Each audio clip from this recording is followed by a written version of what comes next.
Another episode of the Gaming Memories Podcast, where I, Cade Call, your host, aka Roboclip, the blessed beat maker and prophet of the one true gaming podcast, duly anointed by the gaming gods themselves to interview creative and interesting people about their favorite gaming memories growing up. The story is, Miyamoto the Father, Kojima the Son, and Carmack the Holy Ghost appeared to me in vision and said, "All the other podcasts suck dick. You gotta make the best one." JK, just kidding. Our host today is the host of another podcast. Ha ha! Isn't that awkward that I've been ordained by the gods themselves to make the one true gaming podcast, because the other ones, quote, are an abomination unto me. Their mouths draw near to me, but their hearts are far from it. Something like that. I can't really remember. I've told this story 1,000 times. It's probably different every single time. Point being, spoiler alert, I'm probably full of shit. But for everyone else that's concerned, I'll let you in on my secret. I'm not really a prophet. But for everybody else, I'm a prophet. You should listen to me.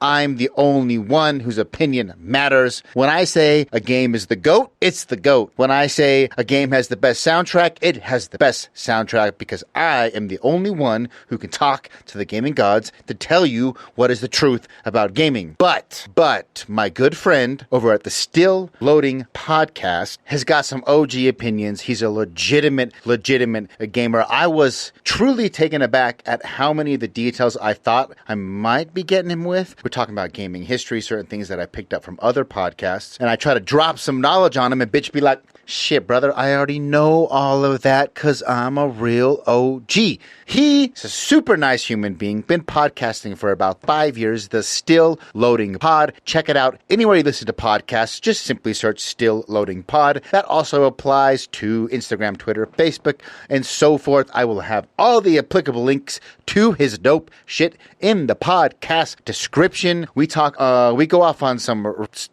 random things. We talk a little bit about the morality of DLC, specifically if it is included on the original game download or the original game disc and is unlocked via paid entry, a gatekeeper through paid, some sort of payment in later, or if it is simply downloaded later as a separate file.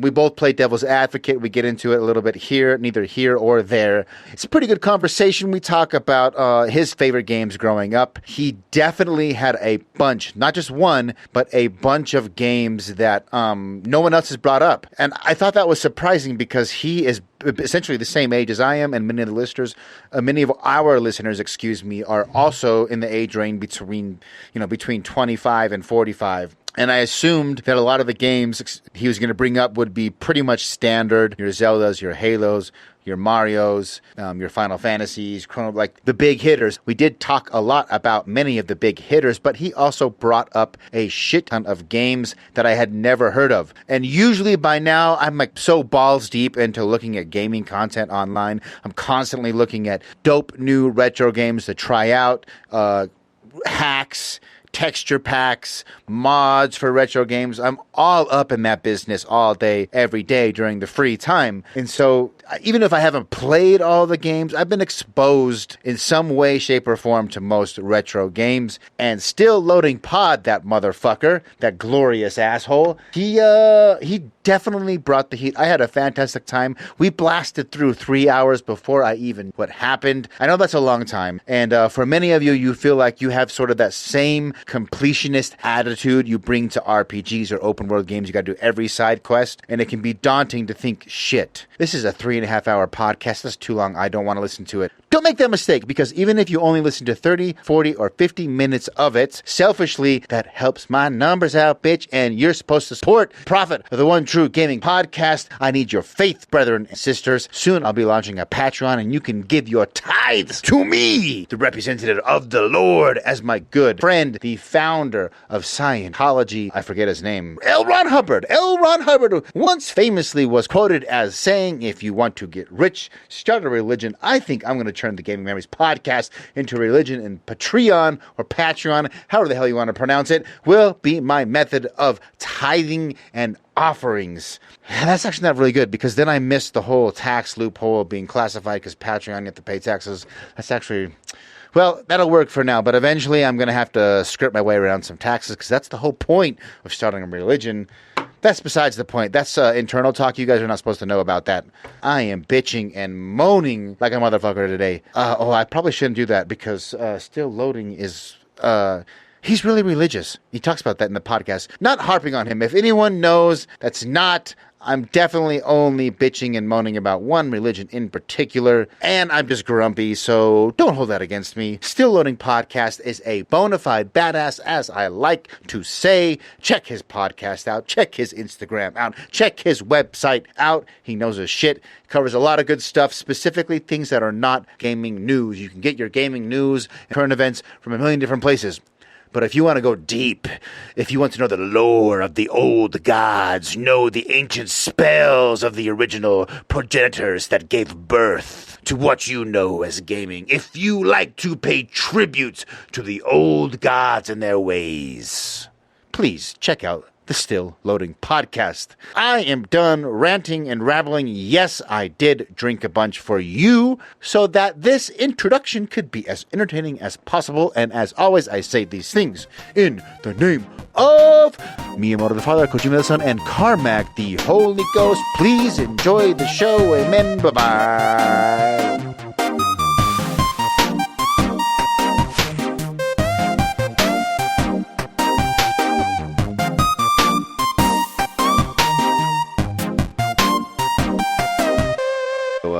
What's up, man? As I was just saying before we started recording, I was stalking you online like any good person, and I deemed you worthy based on your taste. There was definitely a lot of overlap. I could tell you've been doing it for a long time, and you could tell you're a real OG. So I want, just for the people who don't know and haven't been stalking you, you can just give us like a brief rundown of who you are, the podcast, how long you've been going, sort of pitch your podcast, what the format is like, and we'll put links in the description and all that stuff. Sure. So my name is Josh, and I'm the host of the Still Loading Podcast. The podcast has been running for about 5 years now, give or take a couple months. I don't really remember anymore. The podcast is just a gaming and gaming history podcast. Like, I try not to cover too much of the news stuff, just because there's already 1.5 million podcasts talking about gaming news, and I don't feel like I can really add anything to the conversation with that. But what I can do is that there's not a lot of podcasts talking about video game history or just nostalgia, surprisingly. Like, there's people who talk about nostalgia in kind of like a nebulous concept, but never really like specific moments. So I started the podcast just because I loved video games, and then I didn't really have a format until I kind of got a couple years in. And I do all kinds of games. I do retro, I do modern. I recently did an episode on Horizon Zero Dawn, but then if you look back a couple years, I did a series called the 40 for 40 series, kind of like an homage to ESPN's 30 for 30 stuff. But it was 40 complete in the box NES games that I own, and I reviewed all of them. And I consider that kind of like my, I can't think of the expression, but like really learning the ropes of podcasting. Because if you listen to that, it goes all over the place. Some episodes I think are actually pretty good still. Others are just pure shit. So I never am I allowed to curse, by the way? Are you what? Am I allowed to curse, by the way? Oh, yeah. Yes. You're very unlikely going to curse more than me, so don't worry about it. I just wanted to make sure.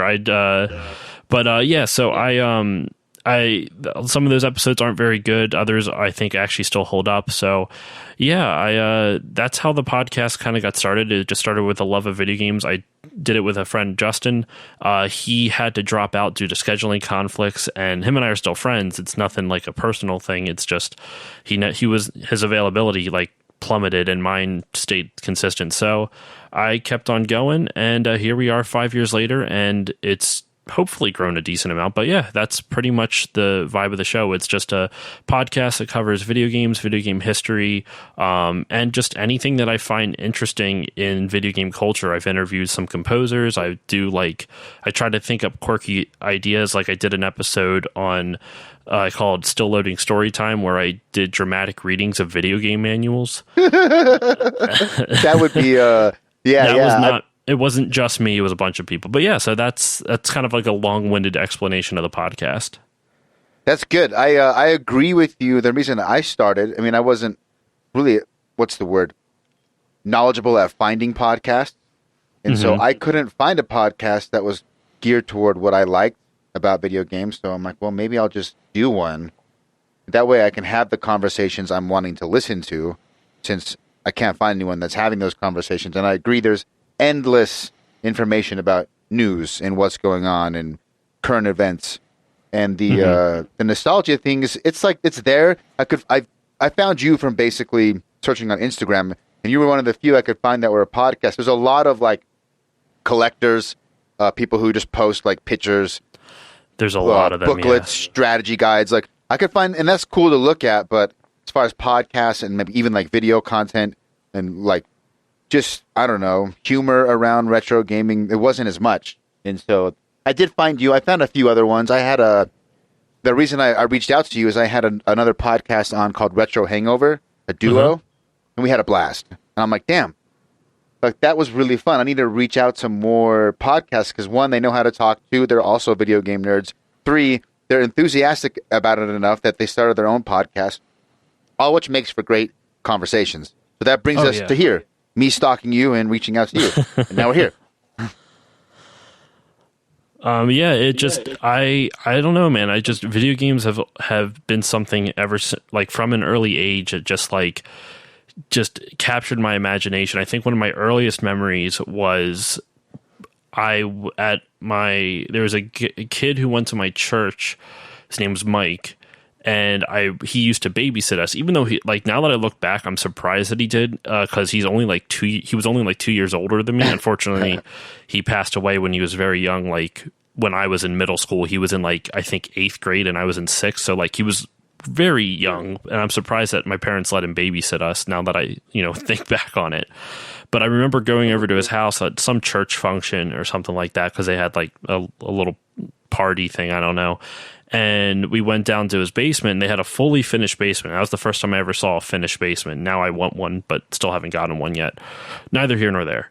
But he had an NES, and he hooked up, I think, Mario Bros. 3. I think this is more This is more speculation. I'm just trying to think which one I saw first. I know I saw the original Super Mario Bros., Super Mario Bros. 3, and Super Mario World over at his house, and Duck Hunt. And I just remember seeing it. The reason I think it had to be 3 is because I remember in my mind thinking, holy shit, minus the shit part, but holy shit, this is a cartoon that I'm controlling. How is this possible? Like, what witchcraft is going on here? That's a good way to control of a cartoon. And that's my earliest memory of getting hooked on video games. That's a good way to describe it. Control a cartoon. That's exactly what it felt like as a kid. Yeah. I'm guessing you were born maybe based on NES and Mario 3 was already out. You're pretty close to my age. I'm going to guess you were born in 88?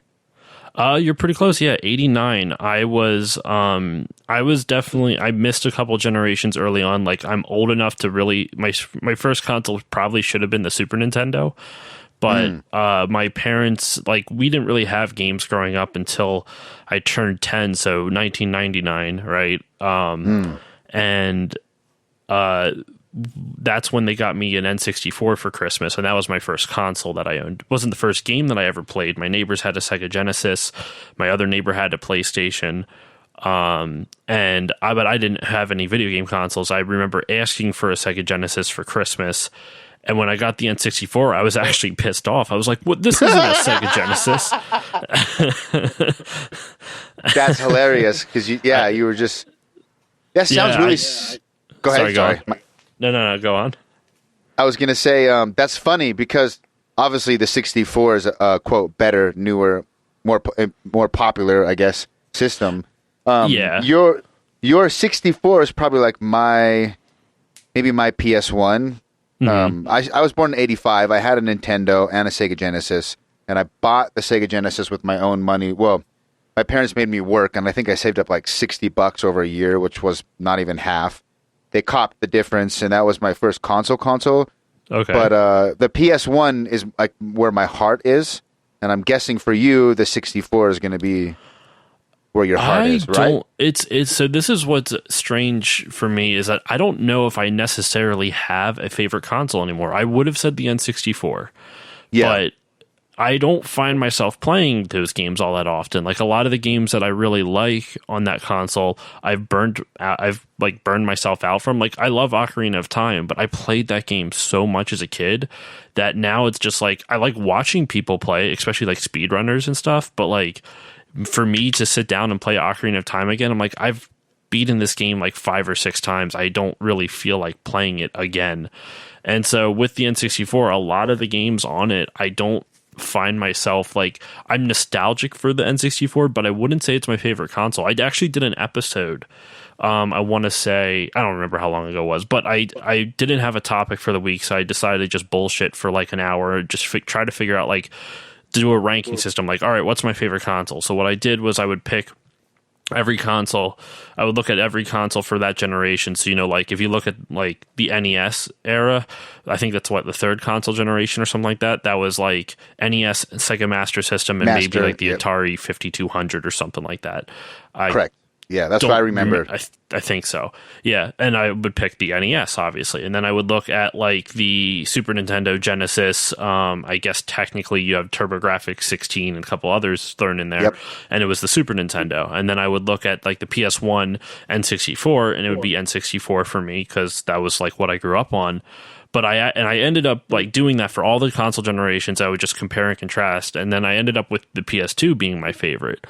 But with that said, I don't know, like it's not like it's a strong favorite. Like it's not something that I constantly have an urge for. It's just more or less like when I look at all the times that I had with it, when I look at all my nostalgia for each console, the PS2 has like the strongest, but I don't know if it's really my favorite. Like it's weird. Like I appreciate all consoles for different things. Like even the shitty ones, like the Virtual Boy, like I'm fascinated by that. I don't own one. My neighbors actually own one, and I would love to get one. But I like if you were telling me like the PS2 is better, it's like is the Virtual Boy better than the PS2? Obviously not. But at the same time, I'm like, well, the Virtual Boy is kind of interesting. Like they have some games for it. I'd be willing to give it a shot. So it's I have a weird like relationship with the idea of a favorite console, and not knocking anyone who does. It's just I don't know if I have one. It's really weird.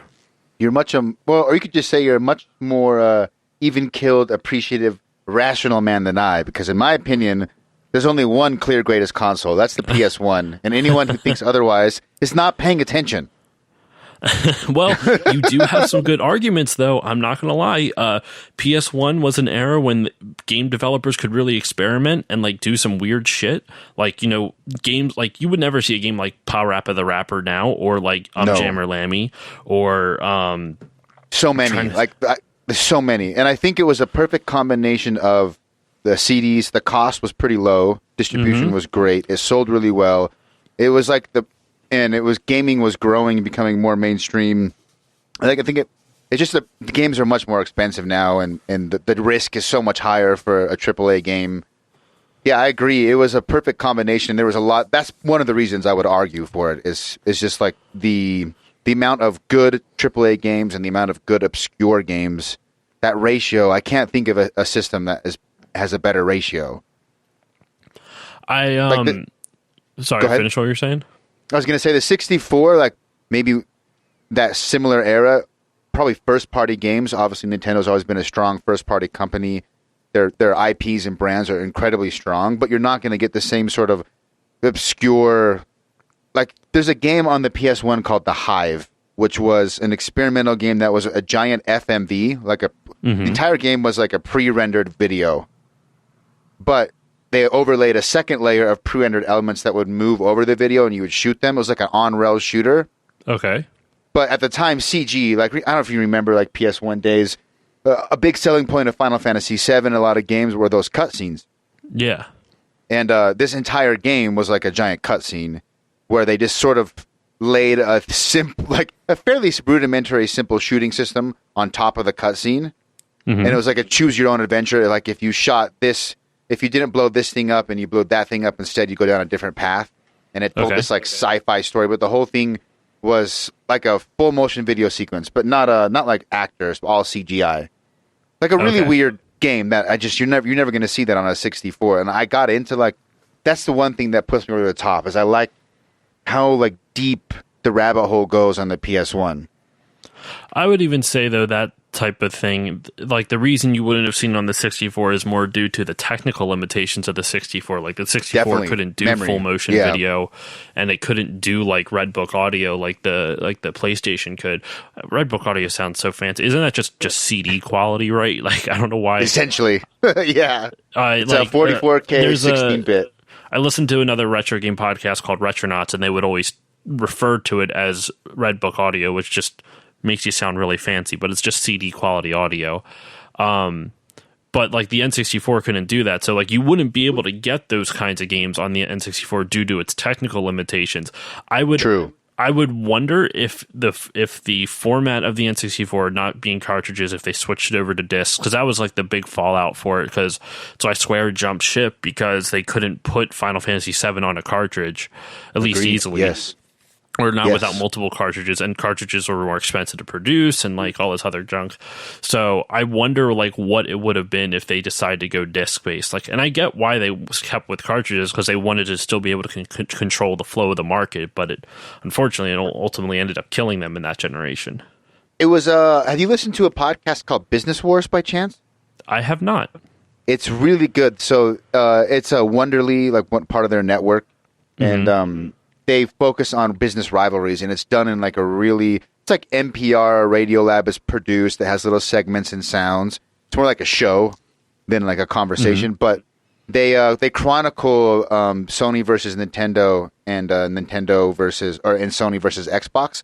So they go from like 1970 all the way to like 2018 in this like 9-part series. And they go in depth on the whole Nintendo PlayStation fiasco and exactly what you're talking about. And I knew some of that, and I knew quite a bit what you're talking about. What I didn't know until I listened to that podcast, a new piece of information, at least to me, was that they wanted to control the market, but in the original contract between Sony and Nintendo, Sony started out developing sound chips for the SNES. That's how the relationship started. Mm-hmm. That's how they partnered, and then they created... Yes. I mean, actually, sorry, I'll let you go. I think I know where you're going with this, though. Yeah, and you probably already know this, but for me, it was a brand new thing, and I credit the podcast for it was like something in the original contract meant that Nintendo wouldn't control manufacturing. Sony would also be able to manufacture because of the CD or something, and then they pulled out and they did like a fake deal with Philips right after, and then Sony announced it at E3, and then Nintendo like backed off on it immediately right after the announcement. It was this big giant fiasco, and then the guy that was like the father of the PlayStation, it was his dream for like 30 years to make the 3D graphics console happen. It was going to fall out, and he convinced Sony to not bail.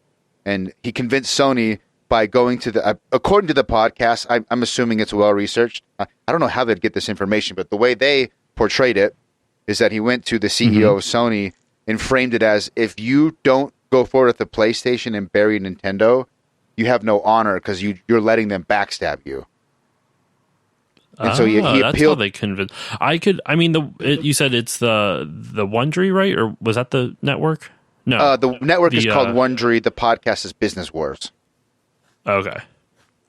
No, I would assume that's pretty well researched. But like, yeah, I mean, I don't know if that's exactly what was said, but you're right. That's what happened. Nintendo backstabbed them, and then as a byproduct of partnering with Philips, they created the CDI, and then the CDI got released, but Nintendo backed out of that too, didn't want anything to do with it. But because of the agreements with Philips, there was 3 Nintendo games, like Nintendo character games, released for the CDI: Hotel Mario and 2 Legend of Zeldas. Yeah, I remember 2. There could be more, but they were like the almost again full motion animation, I guess, based games. It's really bad. They were terrible. dude, you know your shit. Like that's why I wanted to get you on. I was like, I got the sense of like, this guy might be as much of a nerd as me. No, I love game history, dude. Like it's weird because I understand like it's not everyone's going to be as into it as I am, and I totally get why, because it's like when you get into the nitty gritty, only people who really like it give a shit about it. So like the casual game fan, they might, like the thing that you were saying about how Nintendo helped create the PlayStation, that is going to be a mind blowing fact to like 80% of gamers out there, or maybe more. I don't know. I'm just bullshitting a percentage there, but it's going to be a mind blowing fact to a lot of people. But that type of thing is interesting to me. Like I like looking back and finding things that are way ahead of their time. So like if you look back on the original NES, I have two quick examples. On the original NES, you have Castlevania 2 Castlevania Simon's 2 Simon's Quest, yeah.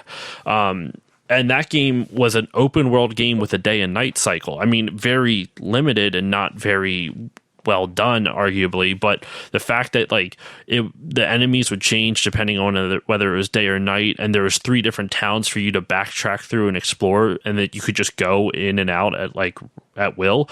It was essentially an open world game with a day and night cycle on a fucking NES. Yep. From like 1986 or 87 or 80. I don't remember what year that game came out, but like that type of shit like fascinates me. And like the other example I always like to point out is that like consoles could go online way earlier than anyone ever thought. Like even the original Nintendo, not in America but in Japan, it could go online. Like they tried to market it to parents so like kids could play games, and parents could check stocks and email on their Nintendo on the Famicom. I have never heard this. Tell me more. Yeah, Tell me more. It's wild, dude. I don't remember exactly what it's called. Let me Google it real quick. Famicom. Dude, I mean, the internet had to have been. I mean, the infrastructure. It was called the Family Computer Network System, and it was a modem that you would attach onto the top of the Famicom. Yeah, it's fucking crazy, dude. Now in the U.S., I would say the earliest version of something like this, there was something for the Atari 2600. I don't remember what it was called, but it would essentially let you download games via your phone line to your Atari 2600. Bro, you're right. I see videos of the modem you attached to the Japanese Famicom. Yeah, it looks crazy, like man. Dude, it looks like a vehicle from Blade Runner. It looks dope. I'm trying to look up the Atari 2600 one now. GameLine, that's what it was called. It was a dial-up game distribution service for the Atari 2600. I'm reading this off of Wikipedia, by the way. In 1983, cable pioneer William von Meister was looking for... I don't feel like reading all that. But it looks like in the early 80s, it was something like that. Wow. And essentially, let me just make sure, subscribers can install proprietary modem and storage cartridge in their home game console, access a GameLine service to download games over a telephone line. So there you go. Damn. That was in like the early 80s, and like that type of shit just blows my mind. And I would say the first one in the US that became super common was the Sega Channel in the early 90s. Yes, I was aware of that as a kid. I never had it, but I knew it existed. But yeah, so that's probably the first one the Sega Channel is probably the first one in the US that like really had any kind of traction.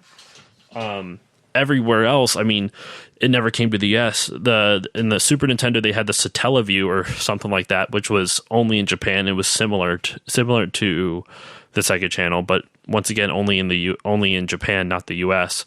And that they actually released like a Legend of Zelda game for it that never came over to the US. I did not know that. Called. I thought the 3DO Legend of Zelda games were like the most obscure ones, but I definitely have never heard of this SNES online. Did Japan have better infrastructure for internet before America?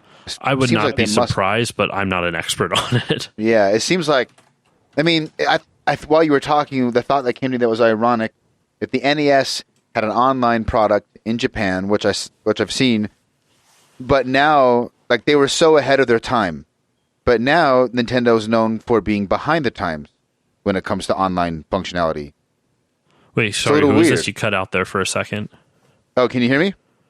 Yeah, I can hear you. It just cut out for a split second. So can you repeat what you just said? I was saying that it's a little ironic that Nintendo was so far ahead of the game, having an online product for the NES, but now in the current day, they're known as being behind the times when it comes to online. Yeah, it's a weird thing to see what happened, but the Nintendo in general, Retronauts talks about this a lot. So I'm not gonna steal. I don't want to steal the point without crediting them, but Nintendo was a toy company. Well, technically a card manufacturing company. Yes, first. That's what Business Wars taught me. You already know all this shit, man. You know what's up. I just have way too much free time, and I'm surprised I even got married somehow.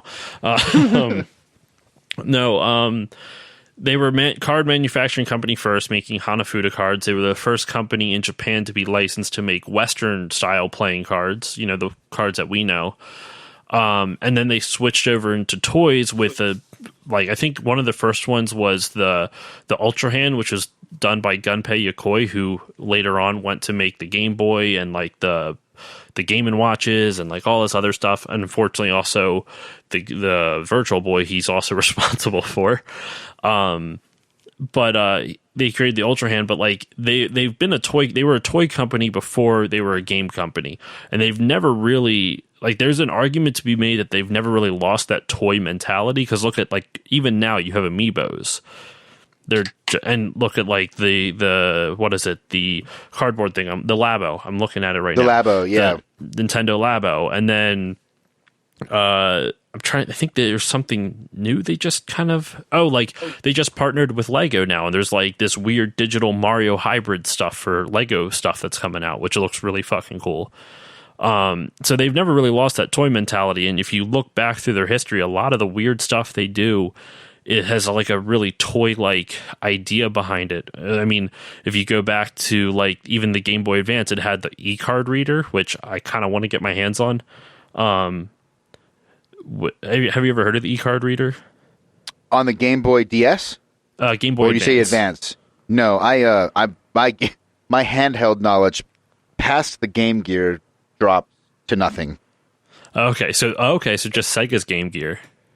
I had a Game Boy and a Game Gear, and then once I got into console gaming and PC gaming, I've never had I have a Switch, but I missed kind of everything on handheld. Yeah. Well, the e-card reader, what it was an attachment you could get for the Game Boy Advance, and essentially you would get these collectible trading cards, and you would swipe them through the e-card reader, and it would unlock different things within games. Oh, so it's you're merging a card game in the digital game. It's admittedly it's a little shitty practice, because I don't think you can store data on the cards. I don't think there's actually storage on these paper cards. So to my knowledge, and if someone's listening to this, they feel free to correct me, because I don't know and I'm not an expert on it, but I would assume that would have to mean that the gameplay and the parts of the game that it unlocks were already on the game. So they would have to be, yeah. They would have to be, right? So you just scan the e-card to unlock it, which is kind of a shitty business practice, because that means someone paid, $40 for that game, and they're not getting the full game until they buy an e-card reader to unlock the rest of the game. Yes. You know what I mean? Yeah. So I don't. I mean, I could be wrong. I could be. They maybe somehow they witchcrafted storage into paper cards, but I don't think so. Yeah, there's especially the store. Yeah, there's no way. But the counter argument, if I were to play devil's advocate, which honestly I agree with you, but I like to, as a thought exercise, sometimes try to argue the other end. No, man, go for it. Would be the same amount of development when it happened, but because of this technological limitation, they can't put the actual content on these cards. In order to make the idea work, they have to put it in the original game.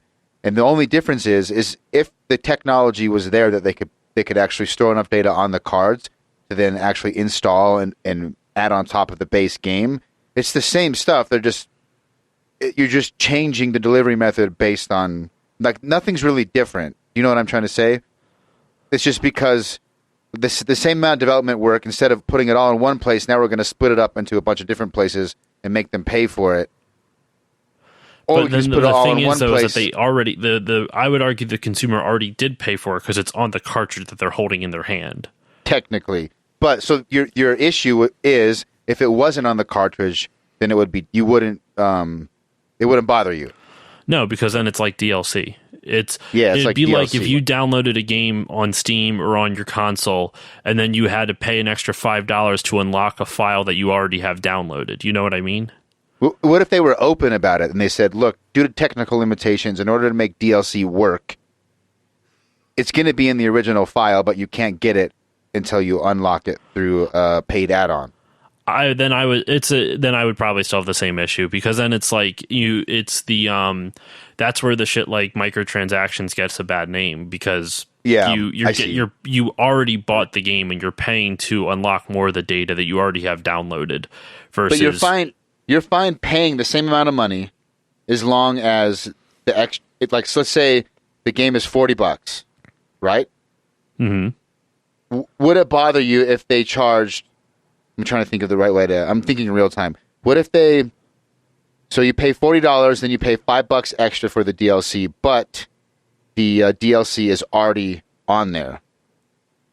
You're like, okay, well, I could have would you rather just pay $45 up front? Or so you're saying like the value of the game plus the DLC is $45, but they're only charging $40. Then that's just a bad business. I mean, if they want to do that, business. What I was fine. trying to say is, you don't have any issue with paying the money for the content. You just don't like it when the content is all bundled up in the same file from the beginning. I don't like it when the content is already there for you to have, but they're just putting a paywall up in front of it. Like a paywall in front of it, yeah. It's like you pay already once to get down one paywall, and then you find another one hidden inside. It'd be different if it was like I have no issue with DLC, mind you. It's like, because generally, a perfect example, I think a game series has a mixed history with DLC, but when the first one came out, the original Borderlands, you had like a 30-40 hour campaign, and then a couple months later the developers added little mini campaigns, 5-10 hour campaigns, and you would spend like $15 and you get a 5-10 hour campaign. To me, that's worth it, because that wasn't part of the original game and it was an add-on later on, versus if you developed all of it and then you're arbitrarily locking it off because you want to make more money. Then I have an issue with that. It would make more sense to me just to, like you were saying, just put it all at once. Don't make me go through the hassle of buying something that I technically already own. Again, I agree with you. I'm just kind of like, I'm really challenging my own opinion, which is the same as yours, and kind of using you as a sounding board. No worries. The example is, like, I loved The Witcher 3's final DLC, Blood and Wine. I thought it was better than the original campaign. Mm-hmm. I was totally happy paying $30. I thought I would have paid $60. I thought the DLC was that good. Yeah. But like the fact that I'm willing to pay $30 for that content. If that content was originally like in the original game, I didn't know it, and then I had to pay $30 to unlock it, it wouldn't. Like, I'm already happy to pay $30 for that extra content. And so my argument would be, like, whether that extra content was in the original game package downloaded or not, the point is, I feel like it's worth paying $30 for that content. And the delivery method, whether it was hidden behind a paywall on the original download or downloaded later, seems sort of arbitrary, because I'm happy to pay for that content. The way they deliver that content doesn't change the fact that I'm happy to pay that $30 price tag. That's the argument I was trying. Sorry, what? That's again, I agree with you, but if I was trying to argue against us, that would be my argument. And I guess my last argument for that is, like, it's just breaking. I mean, even if they're upfront about it, they're taking advantage of their consumer at that point, because then I shouldn't even say taking advantage, but it's just kind of like, it's a dick move. It's like, you spend $5 for a sandwich at a store, and they give you 2/3 of it and make you spend another $2 to get the last third that you didn't get. You know what I mean? Yeah, it is kind of weird, because I like the sandwich example, because if they gave you 2/3 of it for $3 and then said it's $2 more to get this last third, you're like, okay, I'm still hungry, I'll buy it, I'll get that last third. It doesn't feel weird, because there is something kind of like, if you're going to give it, I'm trying to think, like the cost of development, right? So you already developed this, it was already available when the game first launched. but maybe they thought, well, we actually went over our budget to develop this. In order to make that budget back, we have to chunk some of this off behind a paywall for DLC because we went over our initial budget. And to be fair, with the e-reader, which kind of led us down this rabbit hole, they like the stuff that they added onto it, it wasn't like, here's 6 new levels. It was like maybe a level and an extra power up. Like, it was very small. It was pretty light. Yeah. It was very minor amount of stuff. It was never like, here's an extra 5 hours of gameplay that we had on here, but you had to pay to get. It was more just like, here's an extra level or two that might last you like 30 minutes. Still, like, I still think it's kind of a shady business practice, but at the same time, like, it wasn't. I'm more fascinated by the idea of it now. Like, I kind of want to get an e-card reader just because I think that's really interesting, more as like a collector's piece and a historical type of thing. Yes. But, yeah. By the way, I agree with you. I was just thinking, like, if I was a developer and I had to defend this practice, like, what could I? Could be going worries. through their mind? I am the same way. I have a tendency to play devil's advocate with a lot of people, and it gets on their nerves a little bit. Well, and it's not even like I'm doing it to be a dick. It's just more or less like, I don't know. It's the only way to explore an idea properly. You have to give. It's the only way to really come. Like, I think my personal opinion is, if you're not challenging your own opinions, then how do you know if they're strong opinions? If they're based on, I mean, how many times have how many times have I been called out when I thought something was rock solid? Then I shared that expression with someone, and they came back to me with something really simple and just destroyed all my logic. And I'm like, oh, like I got a big hole in my opinion. I don't like that. I would have rather have gone through all those personally before I share my opinion of something and know that I'm the same way. It's a defense mechanism. You don't like to like, no one likes to be wrong, but like, I don't know about you. Like, when someone calls me out on something, I never get mad at them for calling me out unless they're being a dick, but I usually never get mad at them for calling me out on something, but I am very embarrassed, and I hate that feeling so much. Exactly. I'm usually grateful that they called me out, but I hate that I didn't catch it myself. Yeah. It could be even like, I don't know if this is you, but at least for me, it's a bit of a control freak tendency. Like, I have to be in control of what I say and do for the most part. So like, if someone calls me out, that's something that, like, I'm like, damn it, I probably could have saw that coming, and I probably could have controlled that narrative a little bit more, which is it's all just control freak tendencies and not wanting, and like, it's a defense mechanism, and it's just, I don't know. That's part of who I am, I guess. Yeah. I think we have some similar overlap. I've been drinking a little bit. Can I take like a 30-second pee break and come right back? Oh, no, go for it. Okay, 1 sec.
Oh, my neck.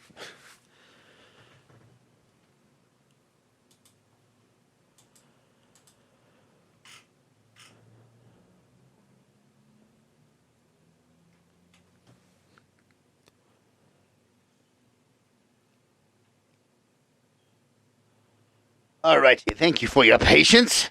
No problem. I wanted to ask you, okay, so we went down the weeds a little bit with some history. I know you're into all that stuff. You played a little bit of NES and Sega Genesis and Super at your neighbor's house, but you didn't have an actual console until the 64. What do you remember the most from your neighbors I want to kind of go over what you remember the most before you got your first console.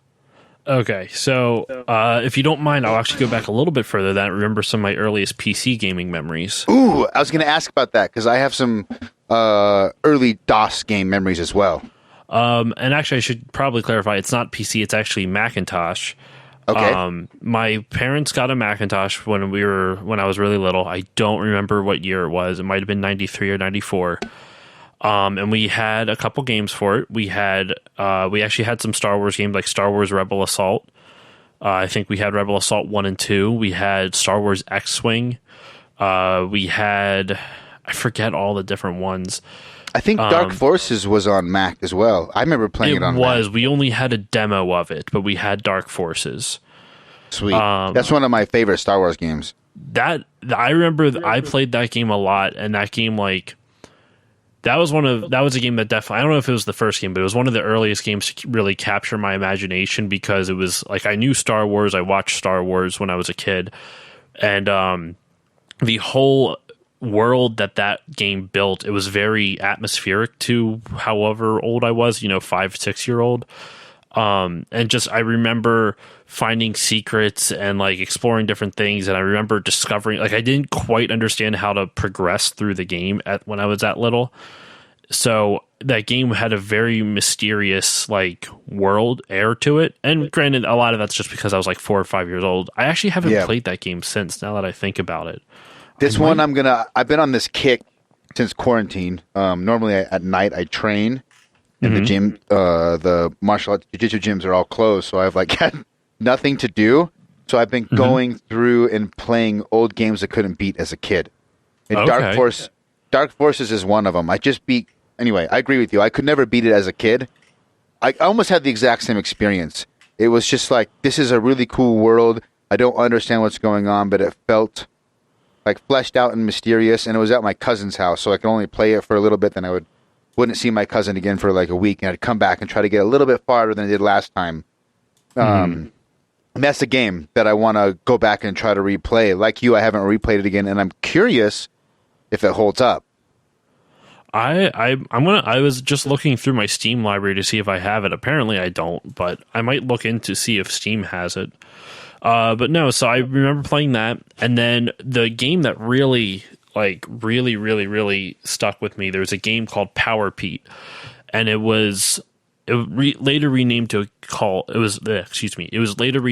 being called Mighty Mike, and it was a top-down shooter game, and it was exploratory. Like, essentially the premise was you played as this action figure named Power Pete, and the toy store has this brand new toy that are these bunnies, and all the other toys are revolting against them because they're popular or something like that. So Power Pete has to go and save all the bunnies. So each level has 5 bunnies in it, and then you have to rescue all 5 bunnies, and then they're just little stuffed rabbits, and then you move on to the next one, and there's about 5 levels per world and 5 worlds, so like 25 levels, right?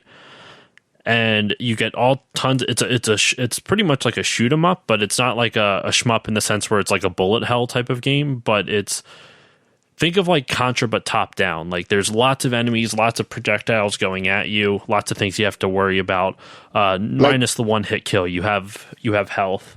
You have health, okay. But you get tons and tons of different weapons. You get and all the weapons are based off of toy store stuff. So like the first thing you get is like a suction cup gun.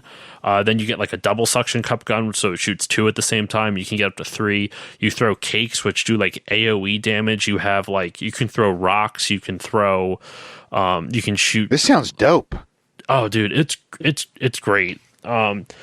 And it's probably one of my first games that I truly fell in love with. It might be one of the first games I remember beating. I don't know if it's the first one, but it was so good. And actually, when I first started the podcast, the developer of the game is Pangea Software. They're still in existence. They're still around.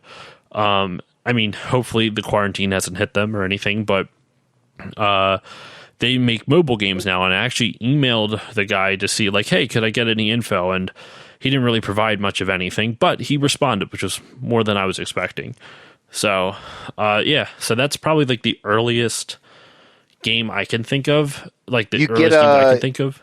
You definitely get like plus 10 blessings from the gaming gods. Out of 26 episodes, I would say 90% of people, because they're usually around my similar age, Mario Brothers is their first memory, first game. Mm-hmm. You're definitely the first person to bring up their first gaming memory as a game I wasn't even aware of.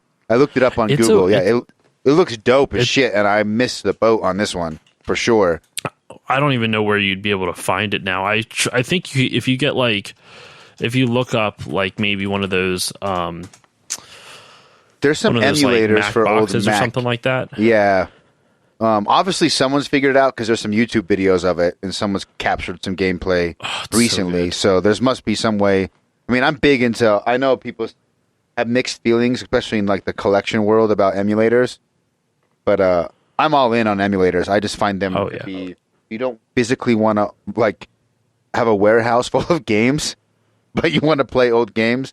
I just don't see. And you don't want to spend fucking $400 for some game that you're just have a passing fancy in. Yeah. Yeah. No. Spoiler alert: all the retro shit I post online, my TikTok's been doing really well. I don't like to show where the emulator screen loads up because I know people get weird about it, but it's all on emulator, and I'm just googling right now. There's a Mac OS, an old Mac emulator, and I could probably try to run this game. I might steal your gaming memory and do a clip on it. I'll give you credit though. Dude, by all means, if you can get it to work, I would love to see it again because I just Googled it and you can download PowerPete from myabandonware.com. I don't know how legit that is. I don't know how safe it is, but it's there. Might not be that safe.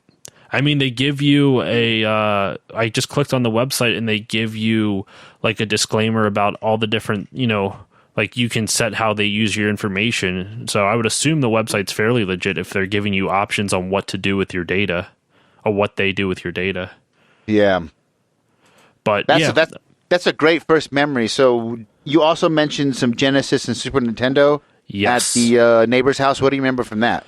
So the church friend he was not a neighbor, but I remember playing Mario over at his house, Mario and Duck Hunt, and the fact that you could shoot the gun at the screen blew my mind. Once again, that it was there where I was like, "Holy shit, I can control a cartoon." Yes, that might have been before PowerPete, but actually I doubt it. I don't really know. It all kind of blurs together. But my neighbors, the one neighbor had a Genesis and the other neighbor had a PS1. Games I remember, since I know you're a PS1 fan, I'll start off with that. We had Star Wars Demolition, which was that vehicle. Yes. Yeah, a vehicle destruction type of game. It's like Twisted Metal, but Star Wars skins. Yes, exactly. And then he also had Star Wars Jedi Power Battles, and then of course the Crash Bandicoot games. So those were the ones that I remember from him. That same neighbor also had a Virtual Boy, and I'm always tempted. I'm friends with his parents on Facebook, and I'm always tempted to message them and be like, "Hey, I know where you're going. Still have that?" And I'm fairly certain they had to have sold it. You know what? It wouldn't hurt if they don't give a shit about it. Maybe I'll ask if they'd be willing to sell it. How much are those worth right now? They must be extremely rare. They're worth a decent amount. I think in between 150 to 200, but I think 200-ish. But you know what? I'll look it up while we're talking. But the Virtual Boy is, as you're looking it up, I didn't know anyone that owned it, but I would specifically ride my bike to Toys R Us, which was about I had some freedom once I was in my 12, 13, I could ride my bike. I would just, if I was bored, ride my bike to Toys R Us and play the Virtual Boy on display. Okay. Probably strained your eyes a good amount, too, with that red display. It was just because, I knew I wasn't going to be able to get one. They were expensive. Anyway, I would just go there, and they would have Mario Tennis, and then they had this, boxing game. You might remember it better. Yeah, I don't remember much of what we played on it. I just remember they had it. And it's funny because I thought it was really cool, playing over there. And years later, did I realize it was supposed to be the successor to the Game Boy? And I'm like, now that I look back at it, I'm like, how the fuck was that supposed to be portable? Like, you had a tripod for a reason. You couldn't just pick it up and take it with you. It was like they were trying to do another, like a sequel to the Game Boy, but it wasn't portable. So I don't understand their thought process with that at all. The current value of a loose one, though, is $130-ish. They say $126.76. For if you get it complete in box, you're looking at about $400. Surprisingly, brand new is only worth $500 at the moment. So that's honestly surprising. It's only $100 more for when you get complete in box versus new. But the price on it all fluctuates. So like it's $126 now, but it could be like if you go back to let me see, like 2.5 years ago, it was like $240 for a loose one. Yeah, that's so a pretty rare. They must have only manufactured. My memory of it is a little hazy, but I remember it coming and going fairly quick. It was a flop. I think the whole thing, the life cycle of that lasted less than a year, I want to say. Okay, I agree. I'll have to double check on that, but I'm pretty sure it lasted less than a year. So he had a Virtual Boy, and then he also had a PlayStation. The other neighbor had a Sega Genesis. And Tell me. Let me see here. I'm just looking. I was hoping to see. Yeah, I just looked up the Virtual Boy stuff. Its release in Japan was July 21st, 95, and it was discontinued on December 22nd that same year. In North America, it was August 14th, 95, and it was discontinued on March 2nd, 96. Still, once again, less than a year. Less than 12 months. Yeah, it came and went very, very pretty quick. Fast. I've been touting that the Dreamcast was like the quickest life cycle of a console, but technically, I think the Virtual Boy would beat it. I mean, there's probably some obscure console we've never heard of that somehow got a major release. Yes, I mean, there's so many weird ones. Like sorry, finish what you were saying. I was just thinking about one that wasn't released, which is kind of interesting. But what were you going to say? Yeah, I was kind of along the same lines. Like I had a guy on named Brett Weiss, who's like a video game. Yeah, he I was looking through your library. I've only listened to a handful of your episodes, but I saw that you had Patrick Hickey Jr. on. Yes, we have a similar. He was on you recently, right? He is. I have the episode recorded. It will be out. I don't know what time when you're releasing this, but it'll be out on May 3rd, so like a little over a week from today, from the day we're recording this. I'll definitely put it out in like the next couple of days. He's a G. He reached out to me proactively, which is weird because I was a brand. I mean, I haven't even been doing a podcast for a year, so you were way ahead of me. He reached out to me. I was like, well, that's kind of weird. I was almost creeped out. Like, dude, no one knows who I am. Like, what do you mean? Like, why are you? Yeah, this? Who's this guy? And then it got on, and we had a blast, man. He's so nice, dude. He's such a good guy. Badass. Yeah. He sent me a book. I just shot out a second book. I went and bought his book. Like, I had such a good time with him. I went and bought his book like right after the podcast. And then he sent me another second book to review, and I read a few chapters and posted about it last night. He's a G. I'm like, I don't understand how he doesn't have a little bit more of a following, because I've been trying to get a hold of devs for interviews as guests on podcasts. It's hard. It's really hard. I believe it.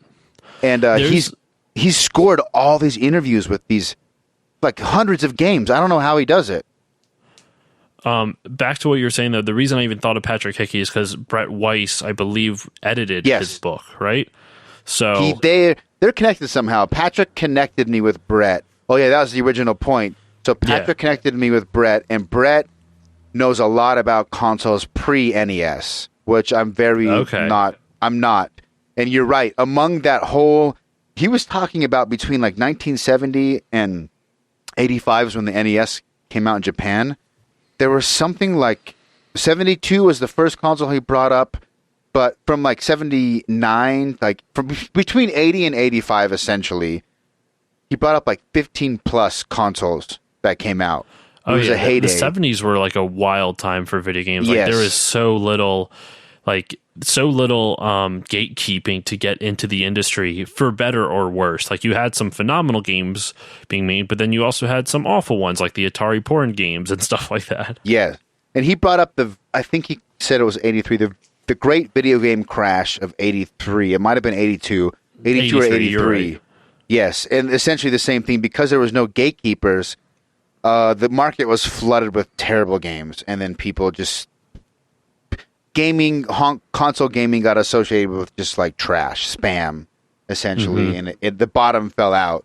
And back to the original point, yeah, there probably is a console in that period of insanity that came and went really quick, maybe even quicker than the Virtual Boy or the Dreamcast. But I've always touted that the Dreamcast, because it was so successful at launch, I think I could be wrong. Before the Wii, the Dreamcast was the fastest selling, in the initial 3 months or 90 days, the fastest selling console of all time. Okay. And then within 2 years, it was dead. Something like it was crazy, whatever it was. It sold, like you're right. It sold super well. I don't know if it had that mantle beforehand, but I wouldn't be surprised in all honesty because it sold so insanely well. And then of course the PS2 hit, so it just kind of died shortly thereafter. It died. But, the PS2. The Dreamcast was the first one to really put online gameplay as like a major part of the console. Like you had. Fucking what is it? Phantasy Star Online for that thing. Yes. I got a story about that. I don't know. I've mentioned this before, but I think it's worth mentioning again. You asked if you could swear on my podcast. This will answer how open you can be on my podcast, should you choose to be. I bought a Dreamcast simply to look at pictures of naked girls at like 14 or 15 because I grew up in a very, very religious, like borderline cult-like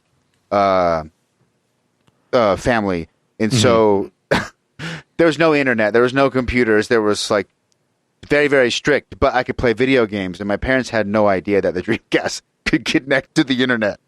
So that was my workaround. So the Dreamcast holds a special place in my heart as like a teenage rebellion sort of backdoor. A special place in some other place too, I guess. Definitely too. I joke about it now. Yeah, it's because back in the day, it was like the Dreamcast, the modem, and the home phone line, and it would take you 25 minutes to get a picture to load up. But that's all we had. Oh my god, that's funny. Oh my goodness, I don't have an experience like that, but that's amazing. It's because you're a better man than I. It wasn't cult like, but it was. I grew up in a religious household, and I still am for the most part. I'm just, as you can tell, not like I don't really like to shove it down people's faces. But so what we were talking about was the other stuff that, like the Sega Genesis games that my neighbors had. Oh yeah. Hey, before we get into that, I'm so sorry. No, you're good. I have to pee. I drank 3 White Claws, and I've never had this problem. I have to pee again. No, go for it. It's okay, dude. I promise you, I'll edit all this out. It'll sound smooth without all this. It's fine, dude. It's your podcast. I'm not worried. Uno momento.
I actually had this happen once before. I remember I told myself, if you're gonna sip a little, you got to sip on some hard alcohol, so you don't have to go pee during the podcast. But yeah, let's do the Sega Genesis because that was my first console that I paid for partially and worked really hard for. I had an interesting experience where my parents told me they would get it for me if I saved up a certain amount of money. I made a shoebox, I decorated it, I drew Sega Genesis on it. I did whatever chores and put the money in the box. Mhm. But they bought me, I didn't save up enough money by Christmas, but they bought me Sonic 2 for Christmas, but I hadn't saved up enough money for the Genesis. So for the following, however long it was, 4 to 6 months, I would just look at the game. I just had this game sitting there taunting me. Bitch, you got to earn some money or you can't play me. And I would read the instruction booklet over and over again. And then I finally got the Genesis. And anyway, so I'm excited to hear what you have to say about the Genesis because I have some really good memories with the Genesis. So my neighbors, they had the games that stuck out to me was they of course had Sonic 1 and 2. I always liked Sonic 2 more because I loved the chemical plant zone, even though it had like the scariest fucking, the water that make you drown. Like that scared the shit out of me. But loved the music in that area, like everyone. But so he had those. But he also had Tiny Toon Adventures Buster's Hidden Treasure. And I love that game to pieces. It is one of my... You're the first one to bring it up. What? You're the first one to bring that game up. I love that game. Dude, it's a Mario 3 clone, but it's such a good Mario 3 clone. Yes. Like, I really, really like that game a lot. It has some flaws now that I been playing it as an adult. Like, it has, Buster takes a little bit too long. It's weird. It's like Sonic meets Mario in a sense because Buster takes a long time to get his speed up, and then once he's going, he just flies. But then it's got super technical platforming like Mario does. So it's a really interesting mix of the two. Yes, and I really, really love that game. I don't know. It was just something about it that there's a specific level, and I don't remember how far. It's in the first world because the first world is like a forest. The second world, for lack of a better term, is like caves. And I've never been able to make it past the caves because the game is tough as shit. Yeah, I only remember the forest, to be honest. I didn't make it that far. There's a cave. There's a bunch of cave levels after the forest, but in the forest, there's one level where it's all these elevators where you're just like getting sucked up and going down and around. And for some reason, as a kid, that just captured my imagination. I thought it was like the coolest level, just the idea of these tree elevators that you could go in and like ride up to the top or do this and that. And I remember as a kid, I wanted to somehow make a tree elevator. Like, you hollow out the inside of a tree and you just ride up it. Of course, it never happened, but like as a kid, it just, oh my God, it was so cool to me. So that game is probably one of the most influential to me. And not even for anything other than like, it was the first game I can remember that was my favorite game. Yeah. I think it was the first game that I can remember that I definitively put a stamp on it in my head. I'm like, this is my favorite game ever. And of course, your opinion changes over time, but I still love that game. It was definitely one of your first loves. Yes. And I liked Power Pete a whole lot too, but I never put that stamp as like, this is my favorite game. I definitely really, really liked it. And years later, I came to appreciate it more, but like Tiny Toon Adventures Buster's Hidden Treasure was the first one that really solidified it for me. Did you watch the cartoon as well? I did watch Tiny Toon Adventures. I loved it. I didn't watch it a lot because I had no concept of when shows were on, with the exception of like stuff on Nickelodeon. Like I always remembered when Rugrats was on, but that was pretty much it. But I did watch the cartoon. I did not watch Animaniacs, believe it or not, though. You know what? Me too. It was very popular. A lot of kids watched Animaniacs, but I never watched. I mean, I remember the intro. I definitely saw an episode or two, but it did not catch me. Where Tiny Toons, I definitely watched. I mean, the same thing. I don't remember. It's just sort of all of those cartoons kind of blend together. You got exposed to all of them. But I just remember the reason I liked the game so much is I was a fan of the cartoon and then having the game. And I remember, at least personally, one of the earliest games having like a really strong parallax scrolling effect for the backgrounds. Like the forest had like 2 or 3 layers of trees. And when you ran across the screen, they moved at different rates, and it gave it that like depth and thinking that was like, oh yeah. Because I would argue, I had a Genesis, right? That's what I saved up. And the Super Nintendo, objectively now in hindsight, probably a better system. But at the time, there was definitely schoolyard arguments. I mean, if you're looking at it on a technical level, like technical aspects, yes, the Super Nintendo technically had a better processor, a better sound card. Yes. But like, as to what is like a better system, that's just subjective at that point. If you're looking at technical aspects yes. I mean, you can even argue I don't know it off the top of my head, but if you look at which game, like if you look at the entire library of both and determine this console had more, sellers, that games that sold above this amount, like if you're being like completely fair and objective with numbers, but I don't know that. But even with all that, like, what is your favorite console? Like, it's all subjective. It's definitely, I agree. I think Sega if you went also had a thing where it was like, what are you looking to get out of your games? The Super Nintendo had a lot more like at home experience type of stuff, and Sega went for more of an arcade feel. Yes. Now, so I've heard some people have been commenting on some of my posts that the Genesis was designed from the beginning to be an arcade port machine. Have you heard that? I've heard. I wouldn't. I mean, yes, because the Genesis's architecture is based off of one of Sega's arcade architectures. I forget which one specifically, but it was one of their arcade architectures. And now, I believe when Sonic the Hedgehog came out, that's when Sega. I mean, don't quote me on this. I don't know if this is true or not, but just based off my perception of it and listening to other podcasts like Retronauts, like I've mentioned before, and other things, like it seemed like once Sonic the Hedgehog came out, they're like, okay, let's really dive into, like, let's keep our arcade stuff arcade, still port them over, but let's really put a big focus on the home console experience. And that's when you get games like Sonic the Hedgehog. And then if you look at like the latter half of the Genesis, you get other great games like Rocket Knight Adventures. You get Toe Jam and Earl. You get Earthworm Jim was also on Super Nintendo, but like you get the idea. Like they focused, they gave an increased focus to the home console experience instead of just porting the arcade games and trying to see if they could make it work in a home console experience.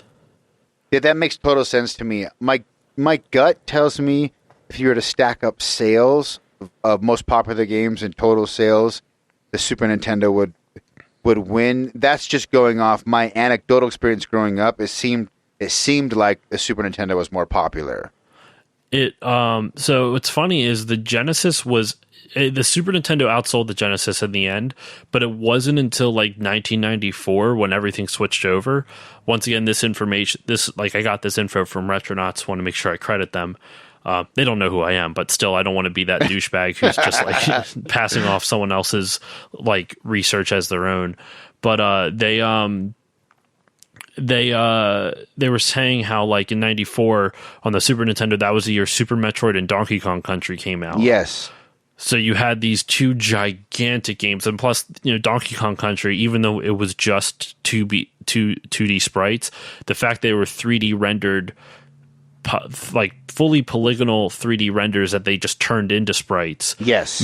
It was a really smart workaround to make the game look a lot more advanced, like graphically, than it really was, than it actually was. And I've harped on that. That's all rare. So many times, like that concept. I mean, Mortal Kombat did it with like photos and video, like digitized. Mm-hmm. But Donkey Kong, I don't think it's the first. I've brought it up in the past, and I think I found some earlier games that did that same technique, which was to render something on a supercomputer and then turn that into a sprite and then feed that sprite to the console. I think there were other games that did it before, but Donkey Kong was definitely the one that, I mean, I remember people saying, like, Donkey Kong looks better than some PlayStation games. And, oh my god! Yeah, in hindsight, like, right? Especially like some early PS1 titles, yes, that they're just trying to figure everything out. Like, definitely, yeah. That Donkey Kong was a big deal, and it again that makes more sense because so what you're saying is they were more neck and neck until the tail end of the entire console generation. Super Nintendo pulled ahead because of these big hitters. Well, I would even say that for a while, Sega was vastly outperforming the Super Nintendo. Okay. I mean, obviously, in the previous generation, the Master System didn't do anywhere near the NES numbers, but due to Nintendo's licensing agreements with how they treated third-party developers, a lot of third-party developers started branching out and trying stuff on the Genesis and Sega because Sega had more lax developer criteria type of thing. And that's why you start seeing other games show up on there. You have like Castlevania Bloodlines, and then you have like Konami did a lot of stuff on the Genesis. And then you also have like there's a cool YouTube channel. I don't watch a lot of it, but I like the concept of it. It's called Console Wars, not like the book, but it's the idea that it's this guy named Dan, and what he does is that he looks at two games that were released on both the Genesis and the Super Nintendo, and I would assume others as well, like not just those two consoles, and then he compares and contrasts them. Famously, like Aladdin on the Genesis and huge one, Nintendo yes. and Super Nintendo are very different games. Like the Genesis one looks nicer because it had actual Disney animators on it, and from what I've heard opinions of, I can't say for certain, this is not my opinion, the Super Nintendo one has better gameplay, but that's still technically subjective. I have heard both. I mean, I was already aware that the Genesis version had actual Disney animators developing the sprite work, and that's why it looks so much better. And that's also a very common one that comes up between comparing the two systems. And again, one that, as a kid, I could brag that the Sega was better. We would argue about which one is better all the time in the schoolyard, and I had a Sega. And Aladdin was one that I could bring up. Donkey Kong was a big hitter, but I don't know if you played it at the time, or I'm sure you're aware of it, but from my memory, Sega's answer to Donkey Kong was Vector Man. Yo, I actually have Vector Man. That game looks great still. It's amazing. It looks amazing still. I like Vector Man. I mean, the Genesis, I always found like I was worse at the games, but Genesis I have a soft spot for. Just one, I think it actually has one of the coolest names for any console. I think the Sega Genesis is just an awesome name for a video game console. That's because you don't really get stuff like that anymore. It's because you grew up with the Bible. Genesis is the beginning. But even so, it's a cooler name than I don't know, just like the N64. I love the N64, but it's the naming conventions have gotten like silly, and either you do something simple like PlayStation, which no issues with. I like the fact that they do something simplistic, 1 2 3 4 5. It's very straightforward. Versus like Xbox. I wouldn't like Xbox. I wouldn't mind that they change the name each time, and it's not like Xbox 1 2 3 4. But I wish the naming scheme would make sense at least. Like, or if it's going to be different each time, don't make it confusing. You don't call it Xbox, then Xbox 360. Okay, fine. You're going to do 360 to compete with the PlayStation 3 because that way it doesn't seem like out of date, like just by the name. Yes. That's fine. I totally understand that. But don't make your next console the Xbox One. Yes. I ran into the same problem on a previous podcast. I was talking about the Master Chief Collection and how I've been playing it on PC and going back and playing Halo 1, which was really the only FPS that I got good at competitively, and how well the Master Chief. I was talking to the guest about like how well the Master Chief Collection on PC captures the feel of playing it on Xbox. Yeah, and he's like, "Oh yeah, they have the Master Chief Collection on Xbox One." And I thought he meant the original Xbox. Okay, no, they don't. No. I was like, no, they don't. That's why you have to say like OG Xbox or original Xbox, and then you have Xbox One. It's and then the newest one they have the Xbox Series X, which is just like I don't mind consoles changing their names. Like look at Nintendo. After the N64, you had Nintendo, Super Nintendo, then you had the Nintendo 64. Then you had the Nintendo GameCube. Then you had the Wii. Their only big misstep with naming was the Wii U, but then they switched it up to the Nintendo Switch. Yes. So like they name their systems kind of like based off the like a central design concept. And this is I'm just kind of speculating now. It's all coming to me like right now. So none of this is research. This is all just off the top of my head. But like the GameCube, it was a literal cube, like straight up. Yes. The Nintendo Wii, it's because it was it was a party system, right? So we are all together, like we as in like a community, as a collective as a group of people. Sense. The Wii U was just a dumb name, like I said. Like I didn't mind what they did with it. I thought the touchpad was a cool idea. You could play with 5 people. It was, 5-person couch co-op, which was kind of cool. But, the naming scheme just kind of made it confusing for consumers. And then you have the Switch, which the whole idea is that you can switch between console play and handheld play at a whim. And it's effective. And I love my Switch. And so each of their... hell, even all the way back to the NES. It was called the Famicom in Japan because it was a family computer. But the NES, it was called the NES because due to the video game crash, they didn't want any association with video games. They couldn't call it a video game system because that would have been a death sentence. Yeah. Okay. So they called it the Nintendo Entertainment System, and they used Rob the Robot as kind of like a Trojan horse into retailers to be like, look, we're not a video game system, we're an entertainment system. See, we have a robot and a gun. And because it came with the Zapper at the time too. And that's also why they changed it from a top loader to a front loader to kind of mimic a VCR. I have never heard that, but that makes 100% sense. Rob the Robot is fucking cool as shit. If he's a little broken, but he's cool. And that was his whole purpose. Like, he was meant to be a Trojan horse to kind of trick retailers into realizing, oh, it's not just a video game console. No. Look at this robot we have. Sweet. And like Rob was cool because you could actually like, I mean, I've never owned one. I would love one, but they're expensive too to get your hands on, especially if you get it like complete in box with the original. Because I think they only came with the box with a console. I don't think you could get them separate, but I don't know. Maybe I'm wrong with that. I haven't done any research on that part. But like with Rob, you could like he would actually play with you. So what would happen is you would face him towards the TV, and the TV would flash, and he had these sensors in his eyes, and it would read the flashes and determine what to do next. Yeah, I don't know. Crazy. I don't know a ton about that. I want to talk about 64, but Okay. I have to pee again. I'm so sorry. Okay. I am never drinking White Claw. Either A, White Claw is the devil, or B, which it is, B, I have prostate problems or something. But give me like 15 seconds, and then I want to get into 64 because I know that's going to be a good one. And by the way, how much time do you have? I don't want to I don't have any restrictions. Okay. Give me 1 second. We'll keep going until it's not fun anymore. Okay, sounds good.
Thank you again for your patience.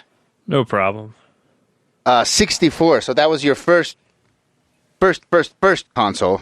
Yes, the first you one had that at home. that was mine. I did end up buying a PS1 with my own money a couple years later, but yeah, the N64 was my first console. We'll get to the PS. We'll get to what you played on PS1 after you bought it specifically for yourself. But let's go. I'm assuming we talked about Ocarina of Time or Ocarina of Time. We touched on it. My first game for the N64 was actually Donkey Kong 64. Oh, so you got it a little bit later. Yes, I got it. Like I said, I was 10 years old, so it would have been 1999, so it had been out for 3 years already. And so you had that came with the expansion pack, like the memory expansion pack, right? Yes, it came with the RAM expansion.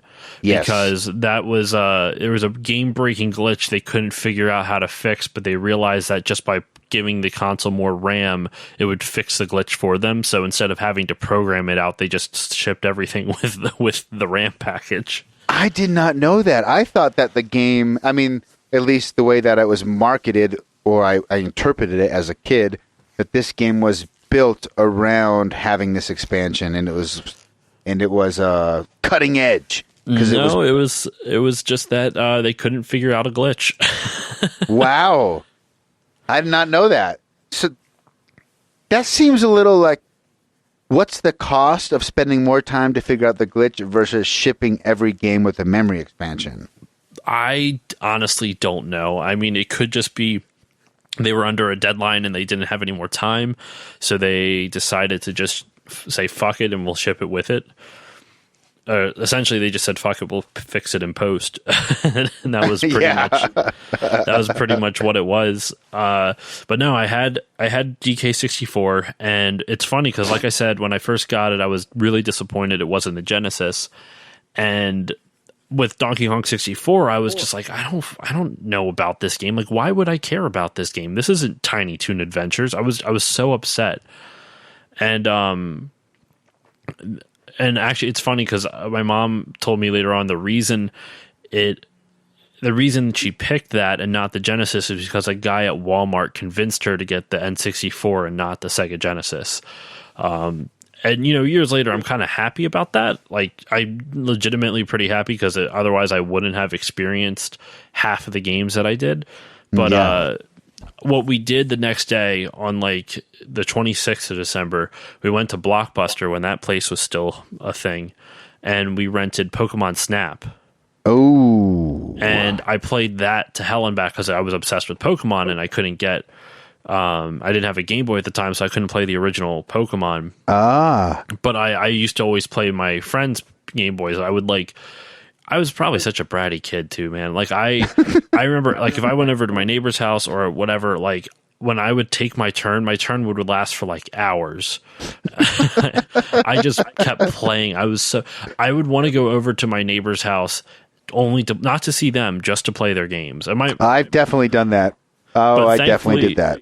Thankfully, my parents were nice. Were like. They raised me.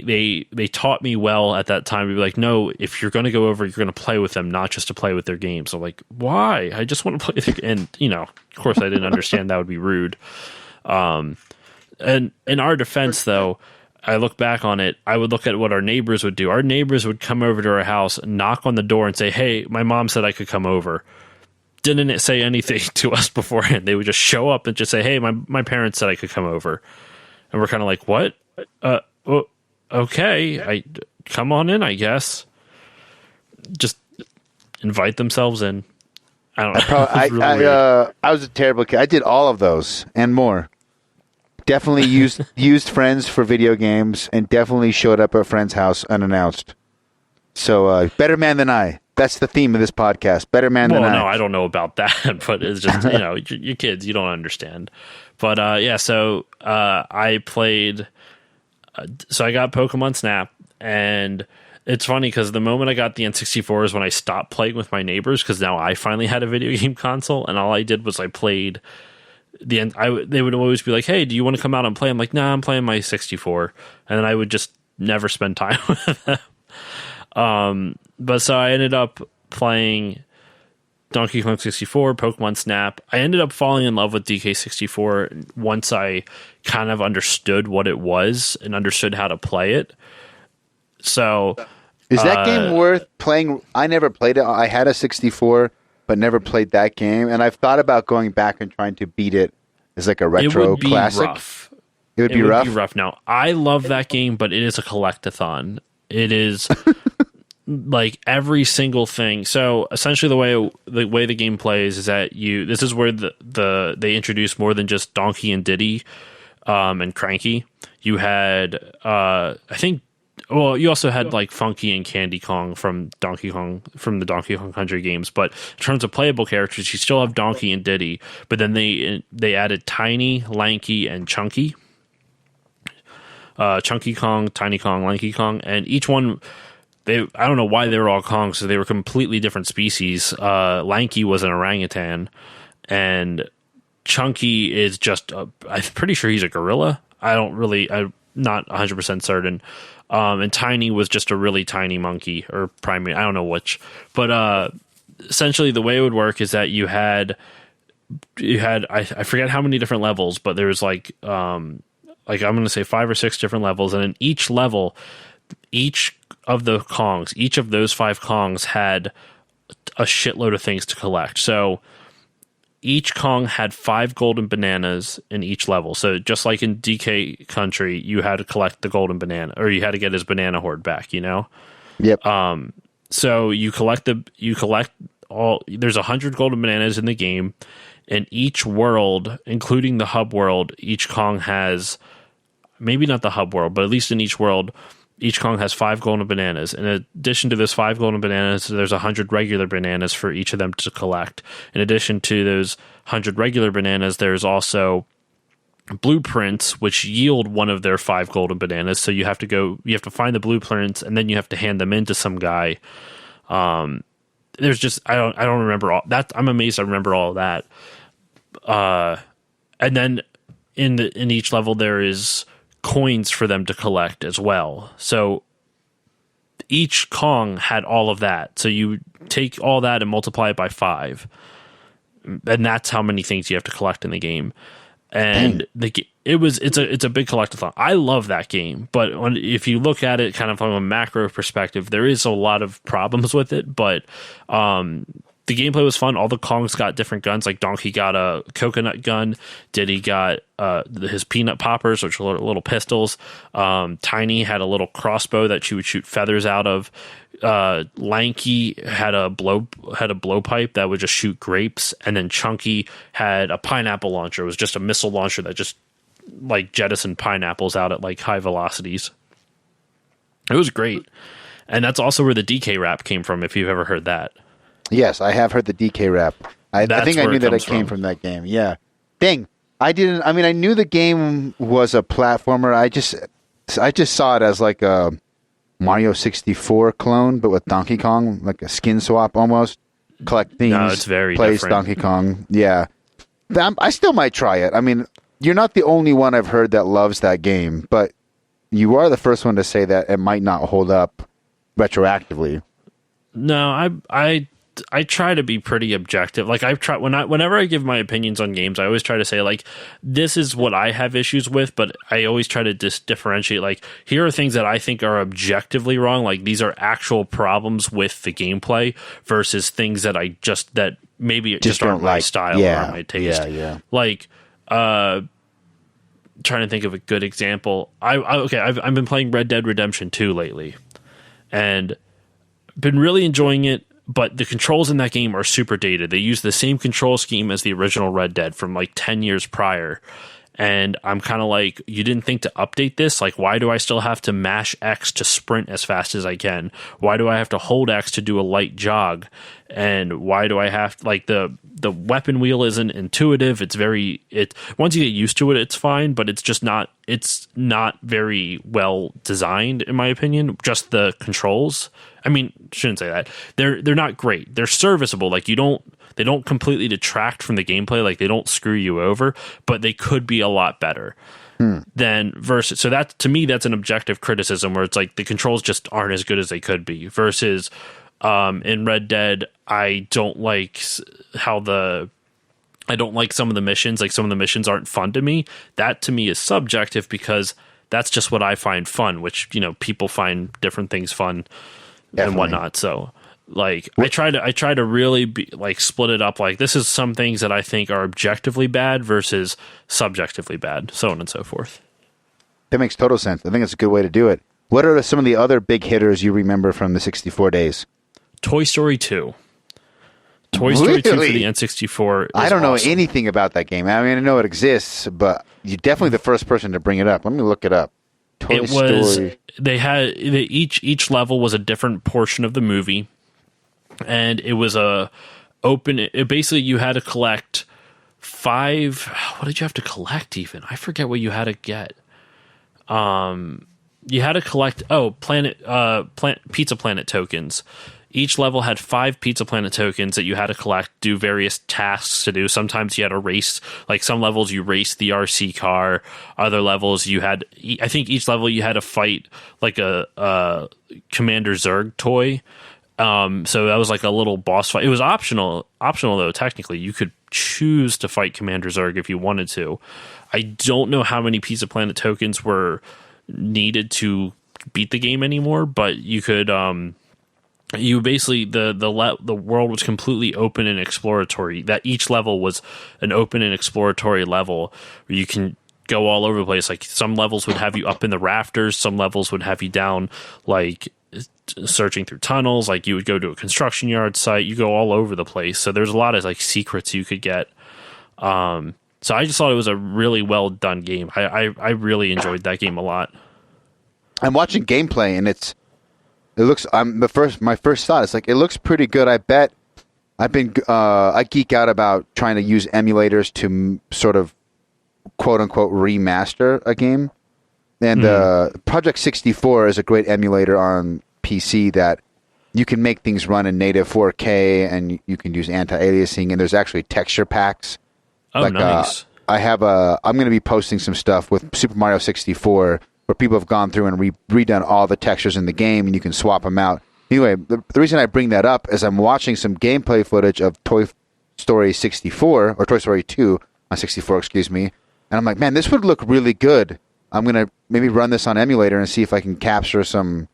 Because the art direction, it's a little blocky, but just because it's Toy Story and it's supposed to be cartoony, I think it will scale really well in high definition. It's a fun game, dude. Yeah, I mean, emulators are great. I just, I understand where the hostility towards them comes because it is technically theft. You know what I'm talking about? It's like downloading movies or whatnot. But at the same time, what's the sad reality is that if it wasn't for emulators, game history preservation wouldn't be nearly as far as it is now. And it's still nowhere near where it needs to be, in my opinion. If it wasn't for emulators, like there'd be so many games lost to time. Definitely.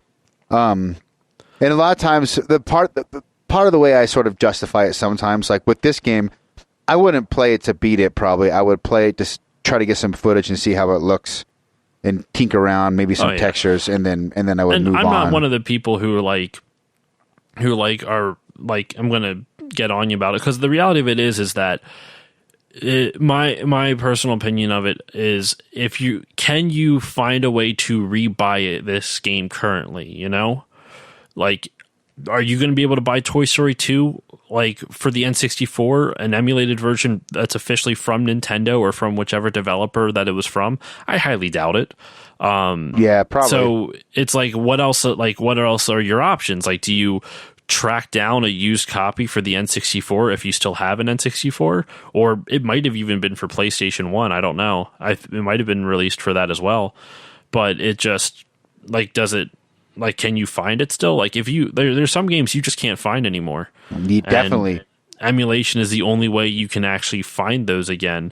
And then I've also heard arguments. It's like, well, just because you want to play it doesn't mean you have like the legal right to, and blah blah. I don't know. I'm not going to get into that. That's more philosophical than that's a fair point. Yeah, it's 100% fair point. And like, I just sort of, I'm open about it. Well, if it's immoral, then I guess I'm being immoral, and I'm okay with. You still buy new games, right? That's all that matters to me.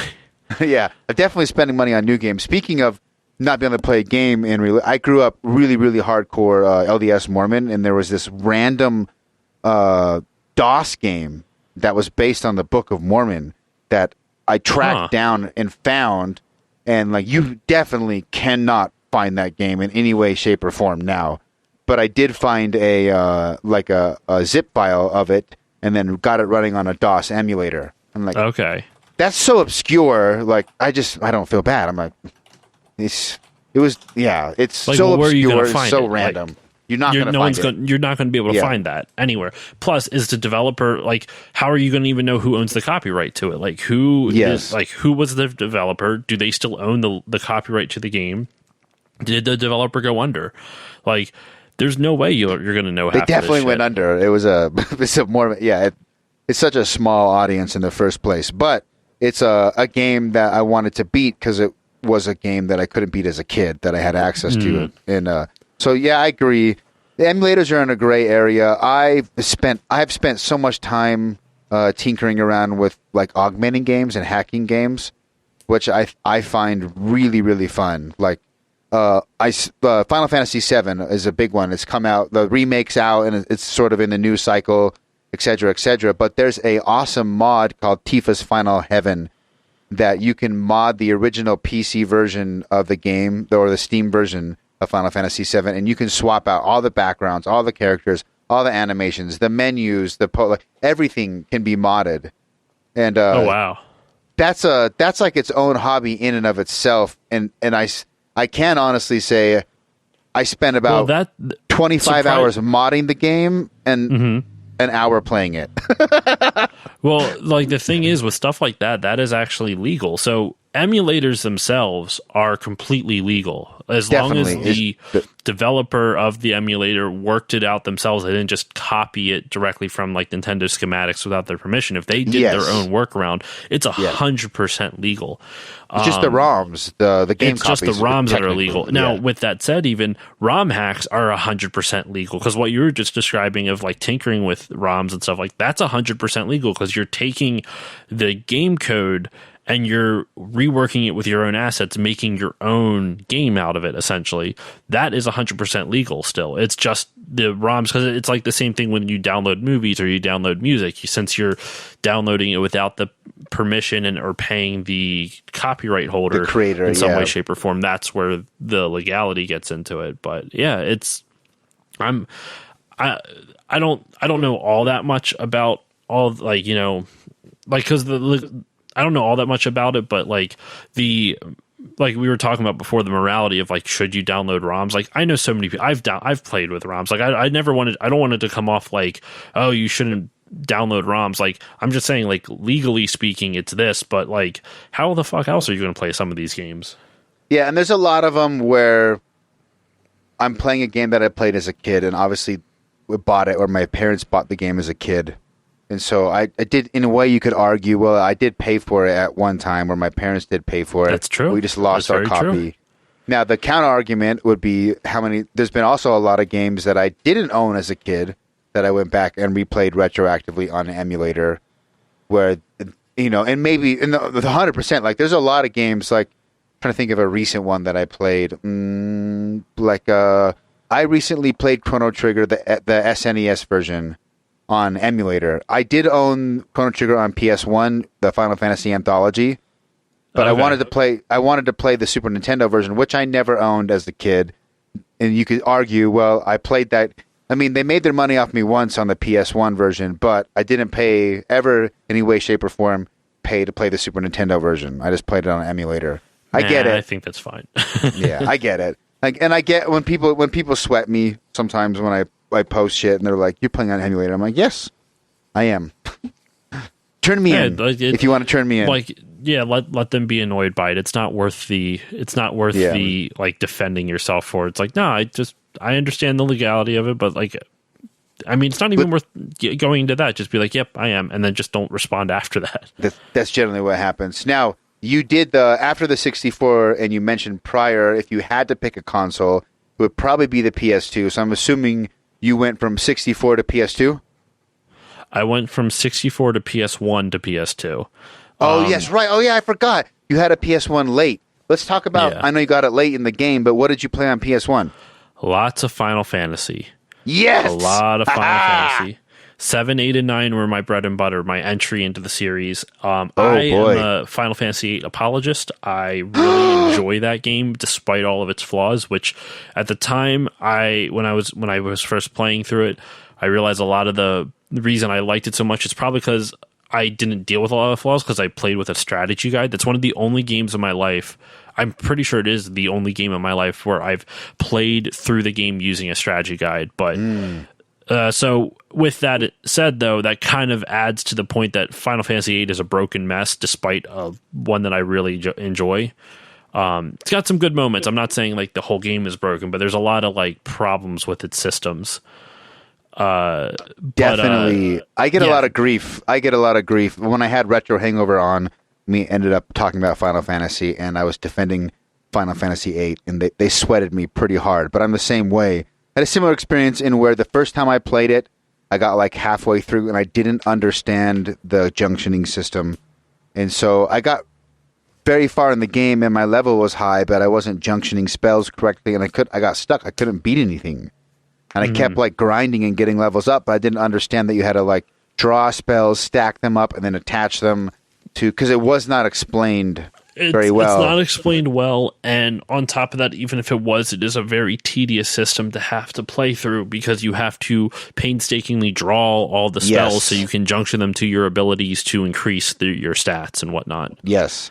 But the second time I played through it later, it was like probably 4 or 5 years later. It was I had a PS2 already, and I played it on a PS2 because it was backwards compatible, or maybe it was even a PS3, a launch PS3. And, I played it a lot later, older, and ended up loving the game. But I understood, and again, I had the internet at that time. I could look things up.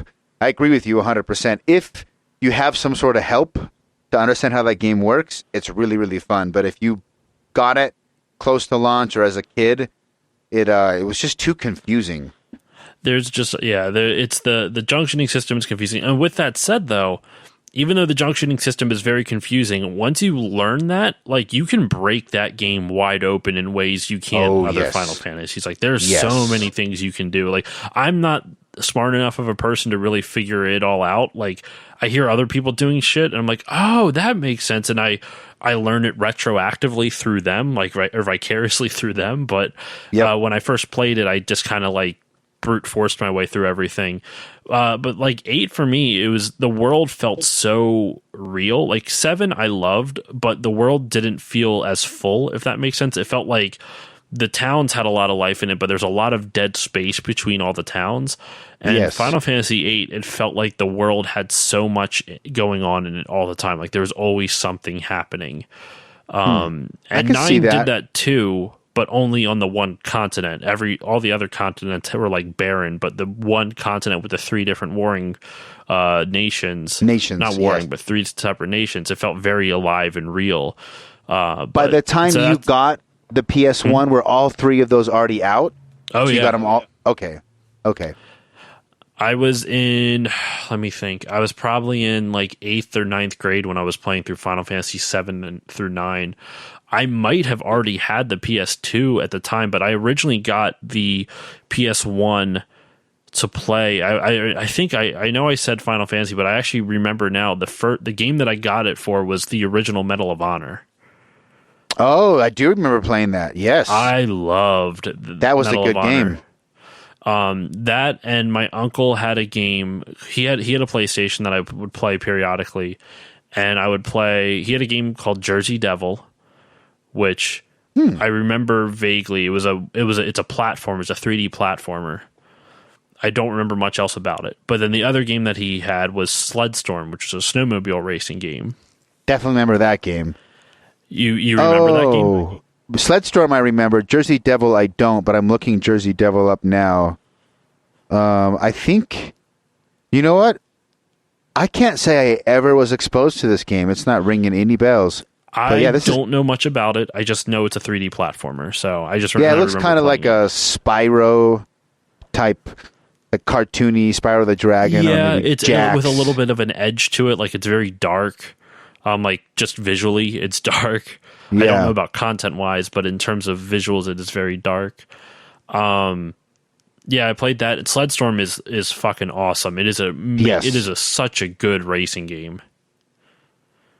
I definitely played Sledstorm and Jet Moto quite a bit. I did play a little bit of Jet Moto. I played a lot of demo discs from him. Yes. Back when, those things are great. He actually gave me. He was a subscriber to the PlayStation Magazine, and so years later, just maybe a year or two ago, when I moved in with my wife, or then fiance, he gave me a bunch of his old PlayStation magazines, and I still have all of them. I have a bunch of those old PlayStation magazines, and with them, I have a stack of probably 30 demo discs. Yes. The demo discs were, this is like the third time it's come up on the podcast. but a big memory for me. Pizza Hut would at one point was giving away demo discs with like a certain amount of like order of food.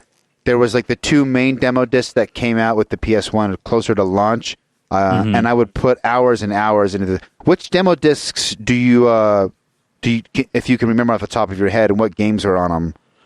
I don't know which ones I have because I haven't really played them since I got them from him. But the ones I remember playing as a kid, the only one I remember was there was a demo of Jade Cocoon. Yes, I know exactly what you're talking about. That demo, I played it a lot, and so much so that years later at a convention, I picked up a copy of Jade Cocoon. I have not played it yet, but I have a copy of it just waiting to dive in. But I have the I can't freaking speak. The trouble of being a collector. It's a first world problem, but so many games, so few time to play them all. Yes. So definitely, I have a lot, but I've barely touched like any game in my collection. That's how. I mean, if you're full on into collection, that's bound to be the case because there's so many games and one human. That's just the way any collector is. I mean, even I'm not a physical collector, but my Steam library is like 900 and something. I mean, dude, holy shit! Like I have I'm almost at 300 in my Steam library. I'm nowhere near that. It's retarded. I stopped. Actually, Games Pass taught me the light. I was against the idea of Xbox Games Pass until a friend of mine was like, "Dude, it's $5 a month. Just try it." And then I realized $5 a month is probably cheaper than all the games that I buy and never play. And and the fact that like there's games that I'm trying on Games Pass that I would never try because I would never think about buying them. But I'm like, it's part of my subscription. I'll try it. I think it's a better model because my Steam library, when I look at it, I just think like, what's the point? It's not even a physical. I just basically threw money down the toilet. There's a whole debate on the merits of physical versus digital distribution and digital media and stuff. Like with Steam games and digital games in general, you don't own them. You own a license to play them, but you don't own them. So if you bought it through Steam, they can revoke that license pretty much whenever the fuck they want. Yep. Even if you're not doing anything wrong, because they can just get rid of the license. If there's you see it doesn't happen often on Steam, thankfully, but you see it a lot with the console stores, like Scott Pilgrim vs. the World, for example. Yes, that game, you can't find that game anywhere legally, at least. Same with what is it, that Resident Evil game, right? Maybe it was Silent Hill, the Konami one that was PT. Yep. Was that Silent Hill?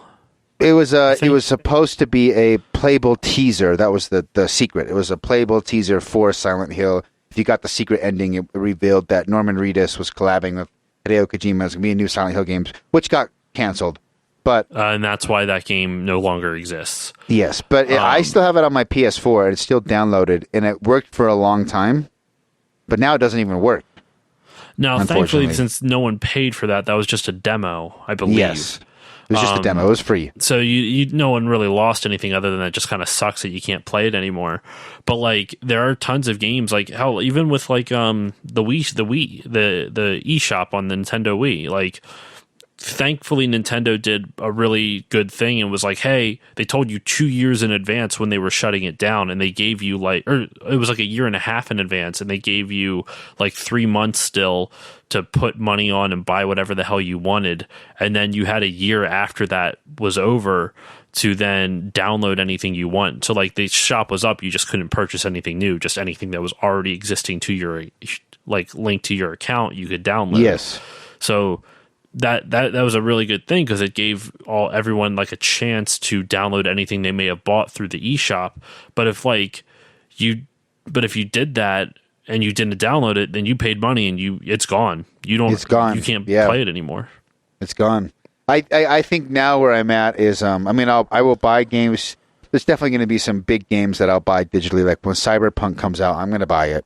I'm going to play it. But I'm going to either try to play something on Games Pass, because there's so many games on Games Pass now there's plenty for me to play as far as modern game goes. And then if I want the game enough, like I just bought Final Fantasy VII Remake physical.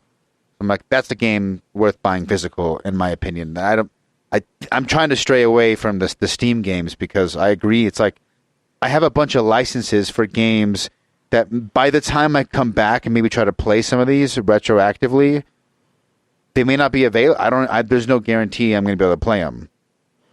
And also, I mean, that's the thing though. Like each thing has pros and cons because there's a really cool documentary called Not for Resale. Actually, there's a game store, a video game store near me that they interviewed for the podcast, or not the podcast. I'm sorry, for the documentary.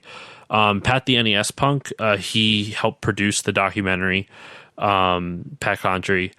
And it is a fantastic documentary where they interview a bunch of like mom and pop, like retro game shop owners, or video game shop owners. And then they also interview game developers and stuff like that. And basically the idea is that it talks about the pros and cons of physical versus digital media and like what is the future of the industry? Like where is the industry going in that aspect? And like they talked a lot about that kind of stuff, but it was interesting because they didn't just paint like the digital people as like some villains or something like that, which everyone on it was definitely leaning towards physical. Like if you like the majority of the people interviewed definitely probably prefer the physical media to digital, but they never once painted people who like the companies or anything like that who are trying to go more digital as like villains. They used an example like Rocket League, you know, the cars like soccer game type of thing. They interviewed them because that game, there's no way that game would have ever gotten a AAA release ever. There's no way a publisher would have taken a chance on that type of game. But because they were able to release it digitally and use digital distribution, that game took off.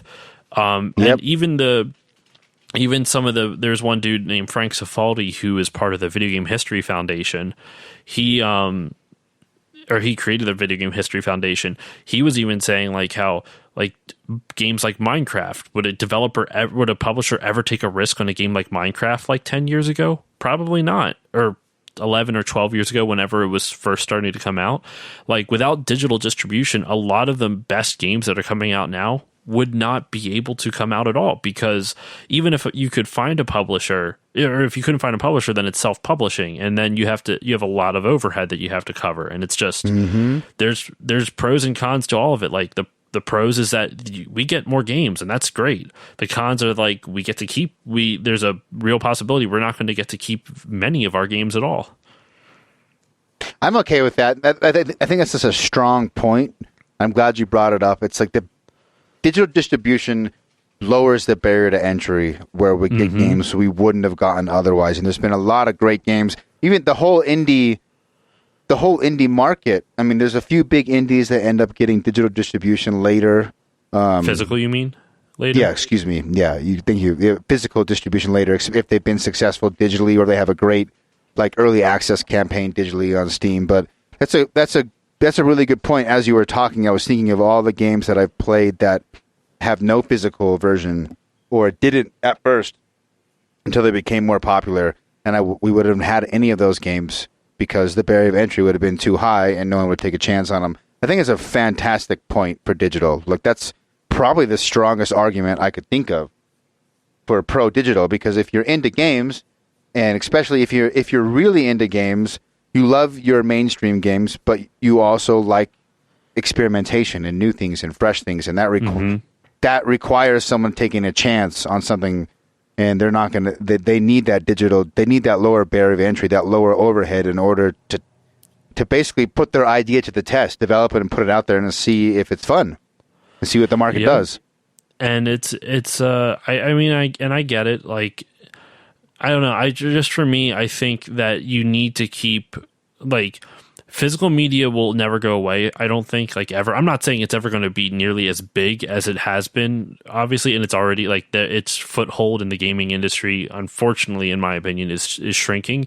But I don't think it's ever going to go away for a handful of reasons. One, there's always going to be people who like to hold the physical object in their hands. I mean, for crying out loud, records have made a comeback and they're selling decently well still.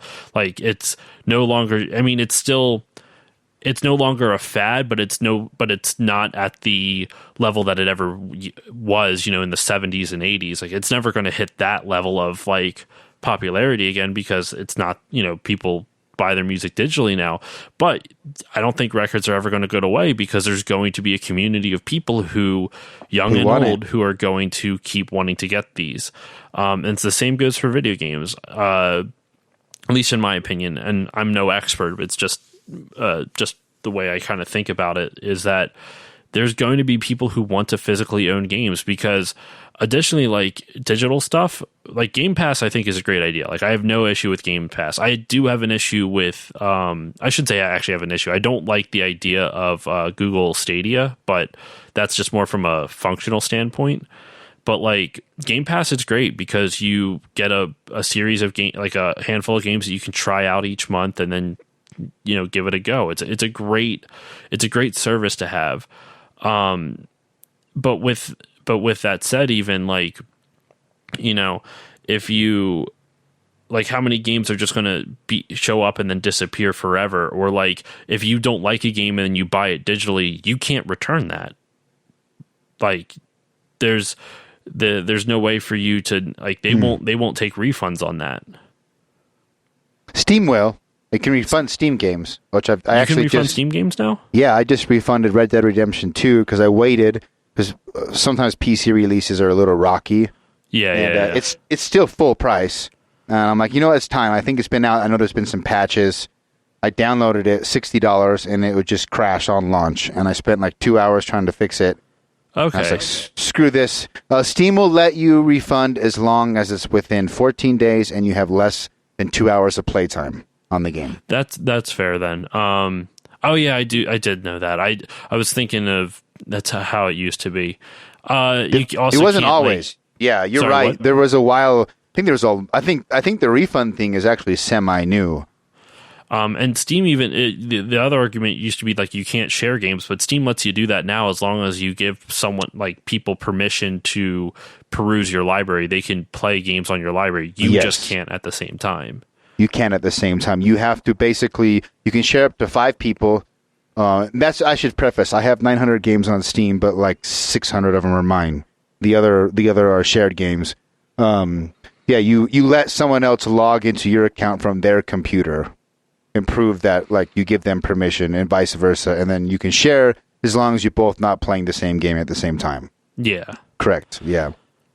But yeah, I don't know. I've totally lost the thread of how we got onto that. That doesn't matter. I want to know. So you did that. We were on PS1. Anything else besides the Final Fantasies that stick out on PS1 before we move to the big Kahuna? We already talked a little bit about 64, but yeah, I mentioned, you know, like Medal of Honor. I mentioned Jersey Devil. I'm trying to think if there was any other big ones on the PS1 that like really hit me. Did you do Metal Gear Solid on the PS1? That was a big game. I did not upon release. I had a friend of mine at church, not the same one with the Nintendo and Super Nintendo, but a friend of mine at church had it, and I remember him showing me him breaking people's necks, and he's like, "This is so violent, it's cool."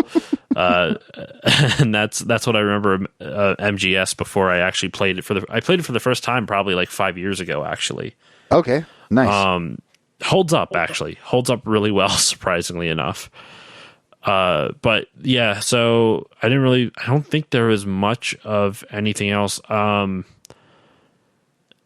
I remember playing with my brother's Pooh's Party game, like a Winnie the Pooh, like Mario Party clone, but I don't have any, like, it's nostalgic in the sense we used to play, but it's not something I would actually say is like really good. It's a game. It works. I was unaware there was a Winnie the Pooh party game. Actually, that. if you, I can't see I have a bunch of PS1 games. I don't know how many are in my collection. I think like 60 to 70 or so, but I think it's like not a year at Pooh Corner. That's going to bother me. I don't remember what it is, but it's a Winnie the Pooh party game. Yeah, I can't think of anything else that I really played a whole lot on the original PlayStation.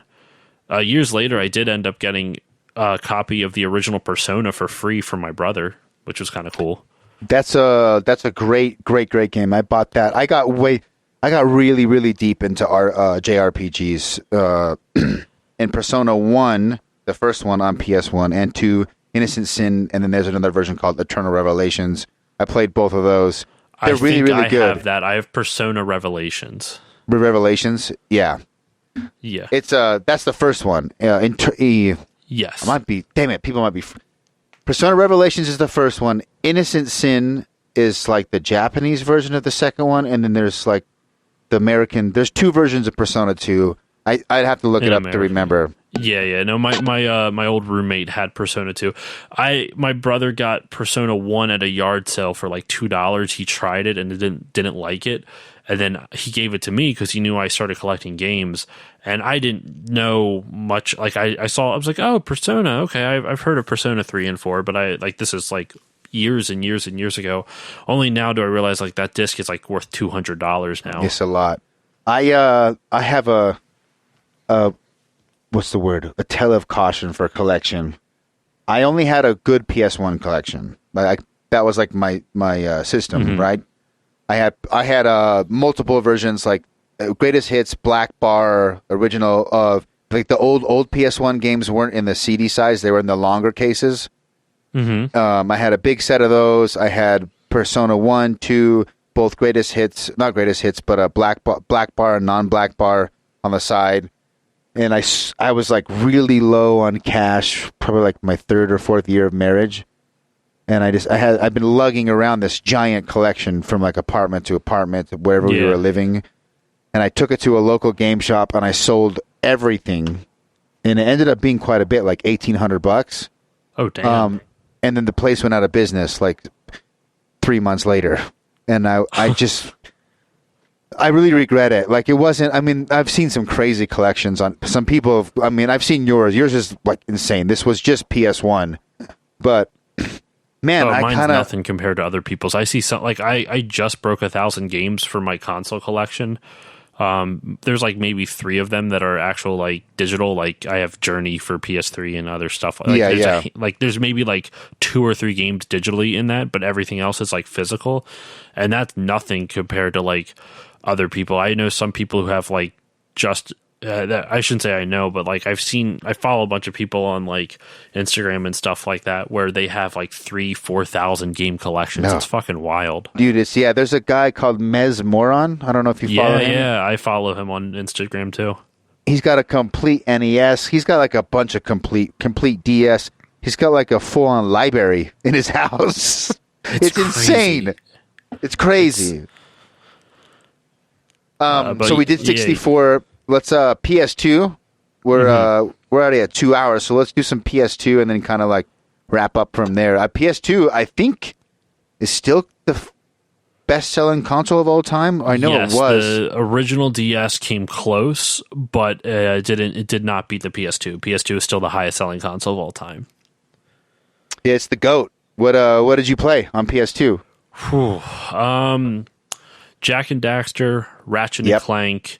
A little bit of NHL on that. I didn't actually play Sly Cooper on release, but I did play it afterwards. A lot of James Bond games. I loved the James Bond games. Like we didn't even talk about GoldenEye. I loved GoldenEye on the 64, of course. But my first one on the 64 was actually The World Is Not Enough. That was my first foray into so you went back James to Bond GoldenEye. Games. Yeah. Sorry, what? So you played World Is Not Enough first. Yes. And I actually like that more than GoldenEye, which is a controversial opinion, I guess. But GoldenEye is great. No one will ever be able to replace what it did for console shooters, but it doesn't really hold up. And I'm not saying The World's Not Enough also doesn't hold up, but like doesn't really hold up to modern sensibilities. But I actually never played World Is Not Enough. Oh, so good. I should go back. It looks better. I'd have to really sit down and analyze both of them to see like which is actually better. But I love The World's Not Enough. From what I remember from the campaign, it had more stealth sections than GoldenEye did, so it had more varied gameplay. But it was cool. It had vehicle sections and a bunch of other stuff. I love The World's Not Enough. But Played a lot of 007 games on the PS2. I played Final Fantasy X. I played a lot of DDR as well. I love DDR. What'd you think Medal of about 10? Honor? Sorry, what? What'd you think about FF10? Oh, I love FF10. I think it's great. It's that story. Whenever there's a handful of games that like really make me cry, and that was one of the first ones to do it. Like that ending. Spoiler alert! With like not Cloud. I'm sorry. Titus with disappearing. Tidus having to get like. Wait, you've played it, right? Yes, definitely, Okay. definitely. I just want to make sure I wasn't spoiling it for you. The game's like 100 years old. But then I realized Don't worry I was about just it. talking and didn't double check. But when Titus or Tidus, however you say his name, like he has to go back to I forget what it's called, what the place is called. It's been a while since I've played it, but essentially he like quote unquote dies, but not really, and he has to leave Yuna behind, and like he comes up behind her and like hugs her, even though they can't really feel it. It's like it's heartbreaking. Yeah, I got a little bit of the chills thinking about it. I wasn't married at the time. Now I am, and now thinking about remembering that scene and now being married, like, yeah, it definitely, that would, knowing you have to go and you have to say goodbye, that would be, it was good. I remember being a little confused because he goes back to like the plains, because isn't it like technically he never existed because he undid his own existence by something like that. Defeating it was sin. Like, yeah, I don't know, that game, Final Fantasy in general, I would say not in general, I would say the start of Final Fantasy JRPGs 10 is where the storylines just started getting so convoluted. I never played 12, but like 13 is so hard I never beat 13, and that's so hard to follow. From what I did play of it, like 15, I really liked a decent amount, but yeah, 10 is really, really good. Played that to hell and back. I got I only got 2 of the ultimate weapons. You know how like each character has a weapon that can break the damage limit? yes. I got Yuna's because hers was super easy, and I got Titus's or Tidus's, whatever. And his was annoying because you had to do like chocobo races, and you had to get, essentially you ran through balloons, and it would take off time. Like it would take off like 2 or 5 seconds or something like that every time you popped a balloon, and you had to finish the race with negative time.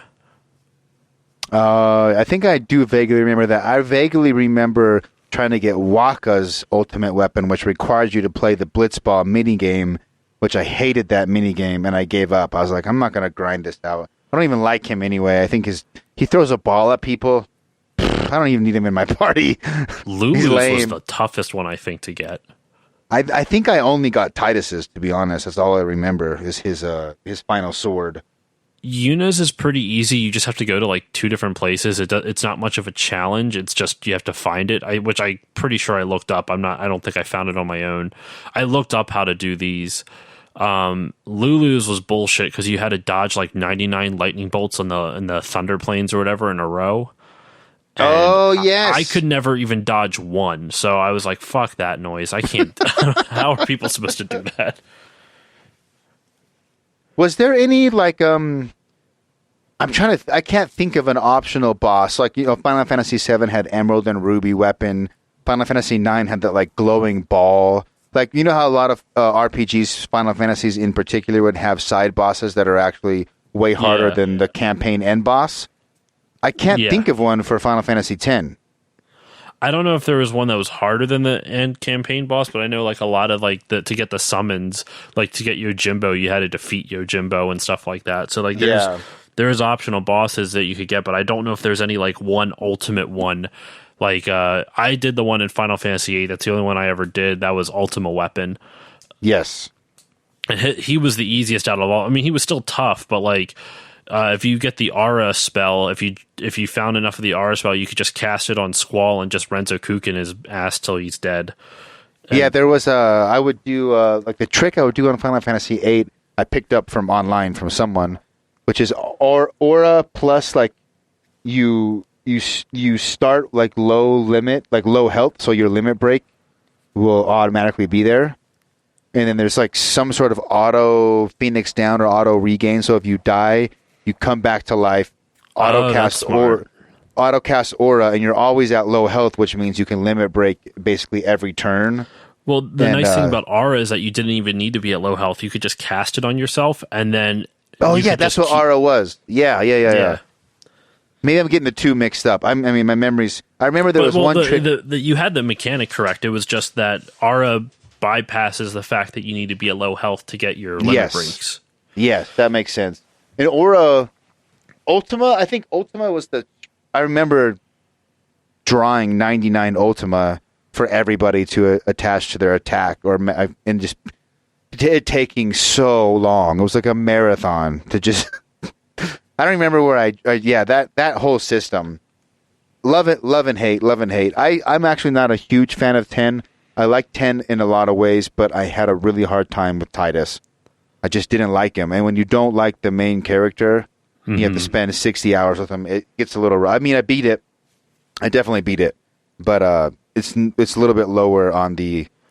I get grief for defending 8, and I get grief for not liking 10 quite a bit.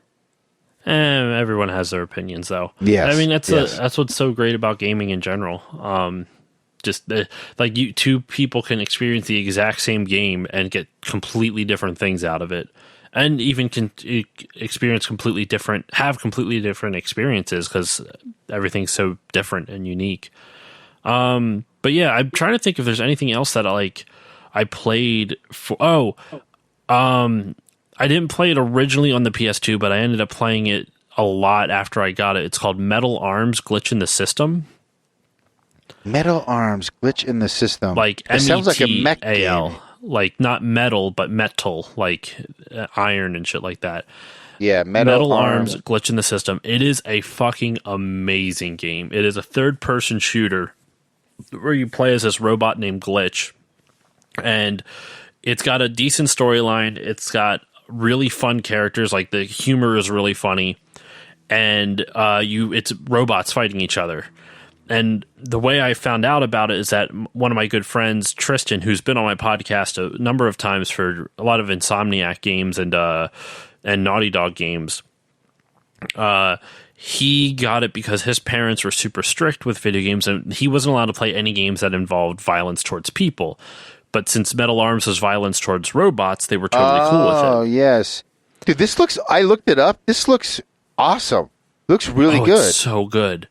It's so good. The attention to detail with a lot of stuff in it, I'm really impressed by even now.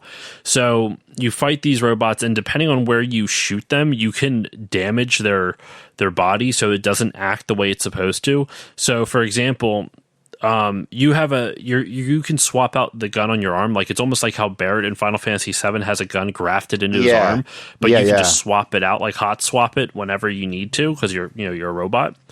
The enemies you fight, they can't do that. It's like permanently grafted in. Like they can't switch weapons. So so you have very specific types of soldiers. Rocket launcher soldiers. Machine gun guys, so on and so forth. Well, what if you target their arm specifically, you can make it so like you could shoot their arm off, or if you do enough damage to it, they lose control of it, but it's still on. So they'll be standing there, but their arm is moving, like waving around like a wacky inflatable arm flailing tube man guy.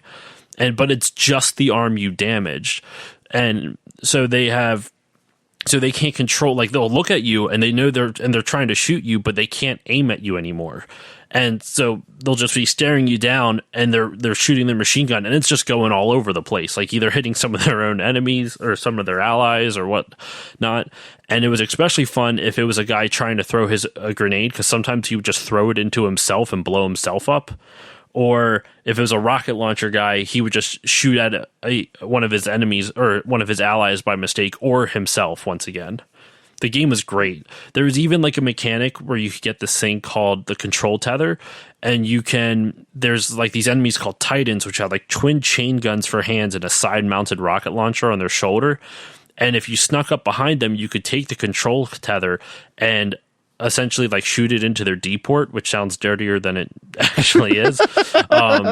you take over them, and you can control them up to a certain distance away from your body. Like your body disassembles, and you transfer your computer program, I guess, into this robot, and then you can go around and just start fucking things up. If you walk too far away, then you lose control of him.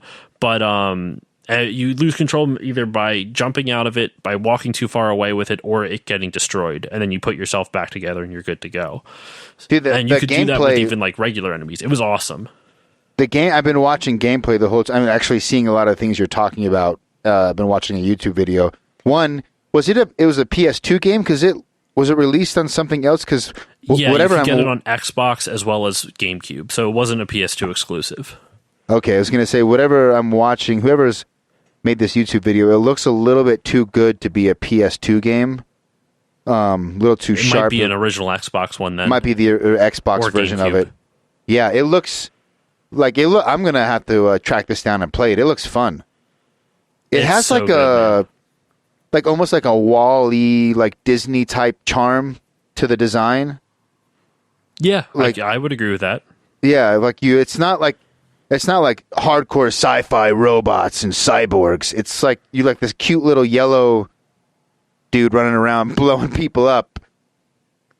The sense of humor in it is great too. Like there's a mission where you're chasing after like this spy, or this guy is trying to run, like this enemy's trying to run back to his base and basically give them intel about like the home base of where you guys are at. So you're chasing after him. And the vehicle sections aren't that great in the game, but anyway, he gets onto a place where you can't travel by car, so you have to get out on foot. So as you're yelling back, he's like, all right, he's running through this. I'm going to chase him here. You head him off at the pass. And the guy who's in the car starts screaming at him, like, head him off at the pass. Who the hell says that? What are you, some kind of fucking cowboy? But since it's only rated teen, they had to bleep everything out. So there's just a lot of bleeps, but you can, like, they don't do a great job at bleeping it, so you know everything that he's saying. Sometimes a bleep is more funny than the actual word. Something about a bleep yeah.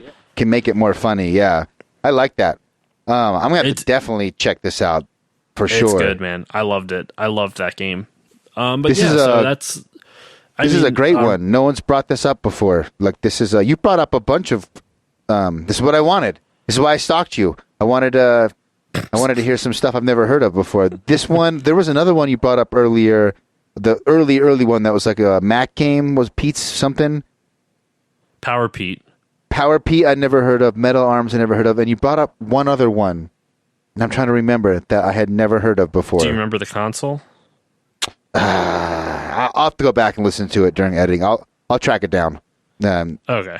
Yeah, there was definitely a third one that I can't remember you brought up. Is there anything else? So lately I've been ending a podcast with some like rapid fire questions.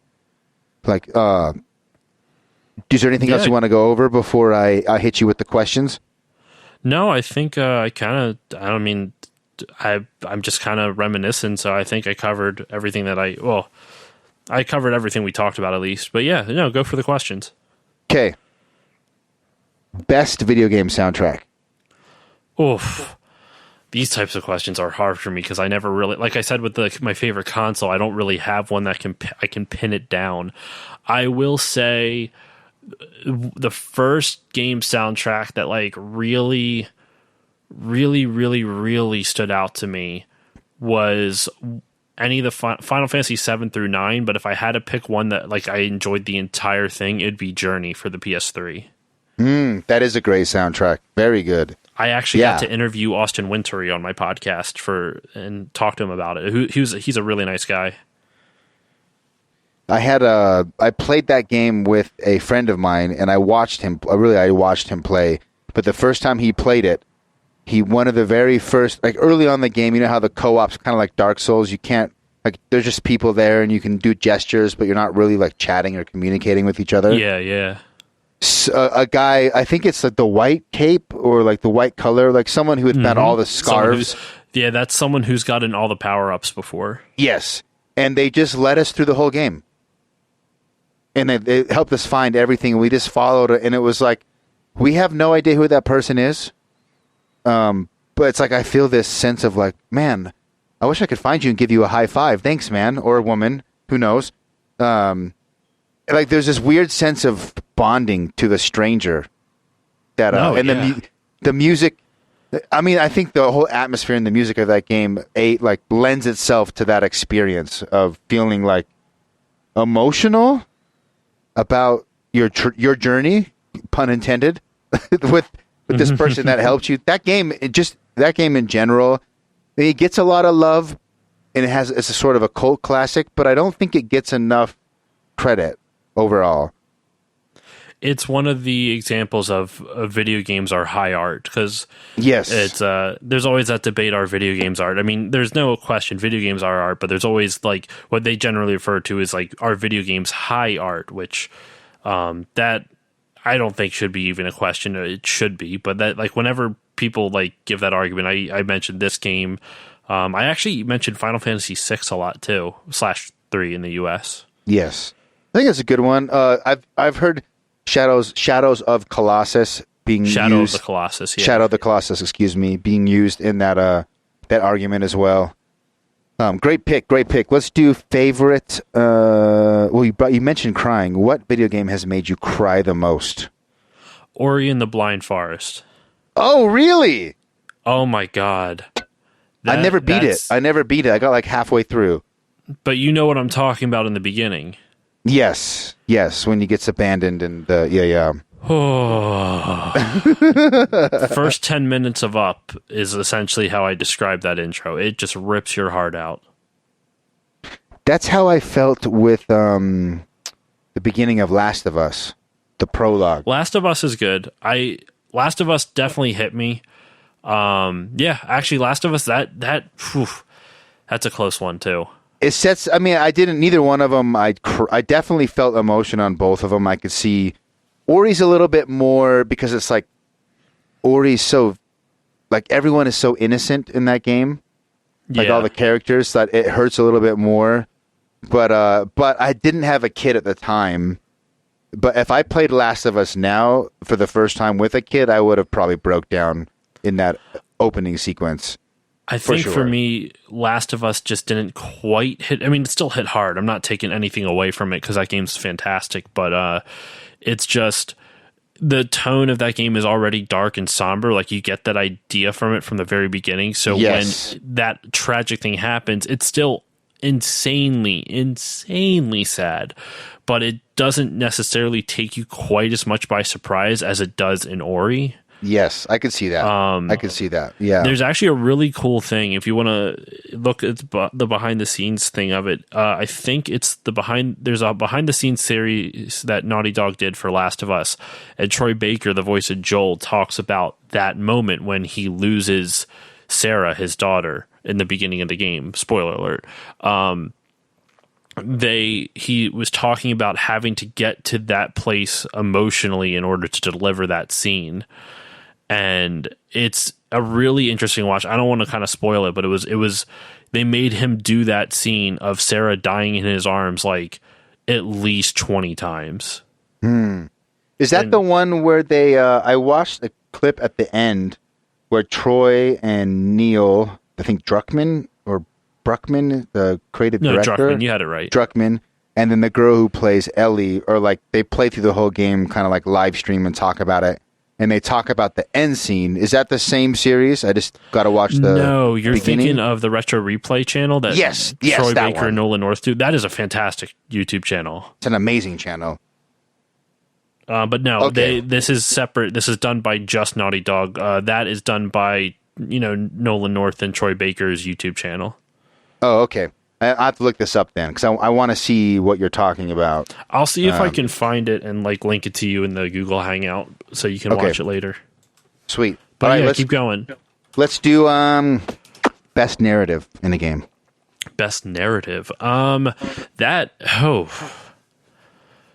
a tough one.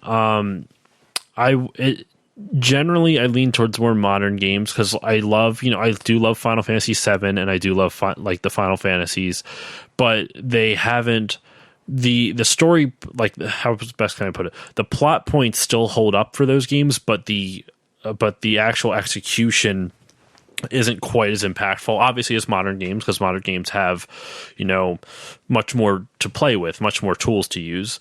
But I would have to say the original BioShock. Oh, that's a good one. That's the original a really BioShock. good one. Like Last of Us, I love, but it's almost like Last of Us is one of those games where the gameplay for it was it wasn't bad by any stretch of the imagination. It was just average. Like they didn't really do anything special. It was solid. It was really good, solid gameplay. It was polished it was a polished version of mechanics you've seen before. Yes, that's a good way to do it. That's a good way to talk about it. And so the storyline is what really pushed that game. And once again, nothing wrong with that. It's just that for me, for a narrative to really hit, I need the gameplay to also be in sync with it. And BioShock had both Yes. gameplay and narrative, like really, really in sync with it. I think BioShock Infinite, out of the series, BioShock Infinite is the only one that I've beaten. I think they're all known well for good, but BioShock Infinite might be up there. Have you played it, by the way? I'm assuming you have. Yes, I love BioShock Infinite. Yeah. Because Comstock and just Columbia is heavily influenced, which has been what's-his-face, Kevin Levine has been open about it. He took a lot from Mormonism and early Mormonism. And so for me, like, moving out of, like, growing up in Mormon and, like, really, really, really hardcore, and a lot of, like, it almost, when I played that game and you go through the tower and then you go up in the air and then you're in the baptismal font, the start of the game, and there's, like, chanting and candles and you get baptized, that, like, it messed with me because I was, like, halfway out of, like, changing my views on Mormonism growing up in it, but there was, like, all these callbacks, and Comstock, it was based off Joseph Smith, which is like this cult, like, leader in Mormonism. He's the founder of Mormonism, right? Yeah. And Comstock was, I mean, they based him off a bunch of people, but they lifted a lot from Joseph Smith as well. Okay. He talks about it openly. Like, I go for sure when I was playing, I'm like, dude, this guy, this is so weirdly overlapping with deep Mormon history, which is such a small niche subject. Very few people know about it. I know very little about Mormonism. Yeah. And it's a great place to get ideas for games from, because the history is crazy as shit. Sometimes real life is the best inspiration, and the whole idea of Comstock, and then you're actually Comstock from the time that man, that was one of, I could see that. I never played BioShock 1, but I know it's a sort of a similar idea where they built a utopia underwater, correct? Yes. I don't want to spoil the plot twist for you, but it's a good plot twist. It's a very good. It's got a great narrative. BioShock Infinite, I adored. I think the only issues I had with the narrative in that is got a little unnecessarily convoluted, but I still really like that gameplay. Is still like that game still is fun as shit to play. It is, and it's funny because, like, even though it's technically in the same series, it doesn't play anything like the original, but not necessarily in a bad way. Like the original one, it's very cramped because you feel claustrophobic because you're tucked into this underwater city, and so the combat is a lot more stealth based. It's not stealth combat, but it's like you need to use stealth more often than you do in BioShock Infinite, which is a much more just like run and gun, like blow shit up type of game. And it makes sense because you're out in the open air, you're jumping from floating building to floating building. Definitely. What is your, let me think, what do I want to ask you? What is your favorite developer? Who is your favorite developer? Insomniac Games. Ooh, that's a good one one. of my favorite series. They what's game? What do they have coming out next? They're not the ones. Sucker Punch is doing Ghost of Tsushima. What is Insomniac doing right now? Oh, I don't know what they're doing next. I'd have to look it up, but they did just do the Spider-Man game from 2018. Oh, yes. Spider-Man PS4, which was amazing. Yeah. Oh, yes. So good. So good. So good. That was one of the few open world games that I legitimately enjoyed doing every little side task. I did everything. It's so well done. Yeah, that was an amazing game. Okay, favorite developer, favorite IP or series. I would probably say Ratchet and Clank. It's one of the ones that I like. I love Uncharted, but I like Uncharted games. I never feel like completing everything. Like I don't want to get all. I don't feel like searching for all the treasures. Ratchet and Clank. I still don't complete it 100%. I don't get all the skill points. I don't do everything, but I feel a lot more inclined to doing more with that. Or that doing makes more sense. in that. I can that see series. that. Yeah. Okay. And then let me think. Let's do. We already kind of talked about favorite console. Favorite like single individual video game character. Cool. I feel like I have that reaction for everyone. I always have some like. Dude, these are meant to be hard. That's the point. Individual video game character. I can't say I really have one. If I had to choose, and it's cliche as fuck, but it's Mario. That's fine. I don't really have necessarily a single favorite character. Nathan Drake would also be up there for me. Yeah, he's good. I really like Nathan Drake, but is there any games that like a character like really, really, really I really like Aloy from Horizon Zero Dawn. Okay, that game is one of the better modern games I've played. It's amazing. Oh, so that game, I could do a podcast. Yeah, I love sci-fi. Yeah, I would say Mario, Nathan Drake, or Aloy. Okay. Favorite, or maybe not favorite, but who do you think is the best villain in all of video games? Best villain? Trying to rack my brain. Yeah, okay. I don't know if it's my favorite because I don't know what my favorite is, but I honestly think the best villain is Kefka from Final Fantasy VI. Ooh. I was just listening to Retro Hangovers. They had an episode about Final Fantasy VII, and they were arguing if Sephiroth or Kefka was a better villain. And one of the duo was arguing for Kefka, and he brought up some good points, which has made me like Kefka more, which goes along with what you're saying. I didn't know because I played that game when I was so little, and I think a lot of it went over my head. But I just viewed Kefka as like, he's just a crazy guy. Just like cliche. He's just a crazy Joker. guy. He's like the Joker. But they do explain kind of how he became the Joker and why he's so unhinged and random, which I didn't pick up. They bring up in this podcast that he was an experiment by like the Empire Magic Tech experiment. Oh, okay. And it drove him mad, and that's why he became the Joker and ended up like taking over the Empire. Like the Empire created their own destruction with Kefka unknowingly. What I was going to say is, like, spoiler alert for those who have not played Final Fantasy VI, and for those, if there's any confusion, it's Final Fantasy. I hate the whole thing. in America. Final Fantasy 3 in the US, Final Fantasy 6 in the actual whole timeline. But for just spoiler for anyone who hasn't played it, he's one of the only villains in video games. I'm not going to say the only, but one of the only whose plan succeeds. The heroes don't win.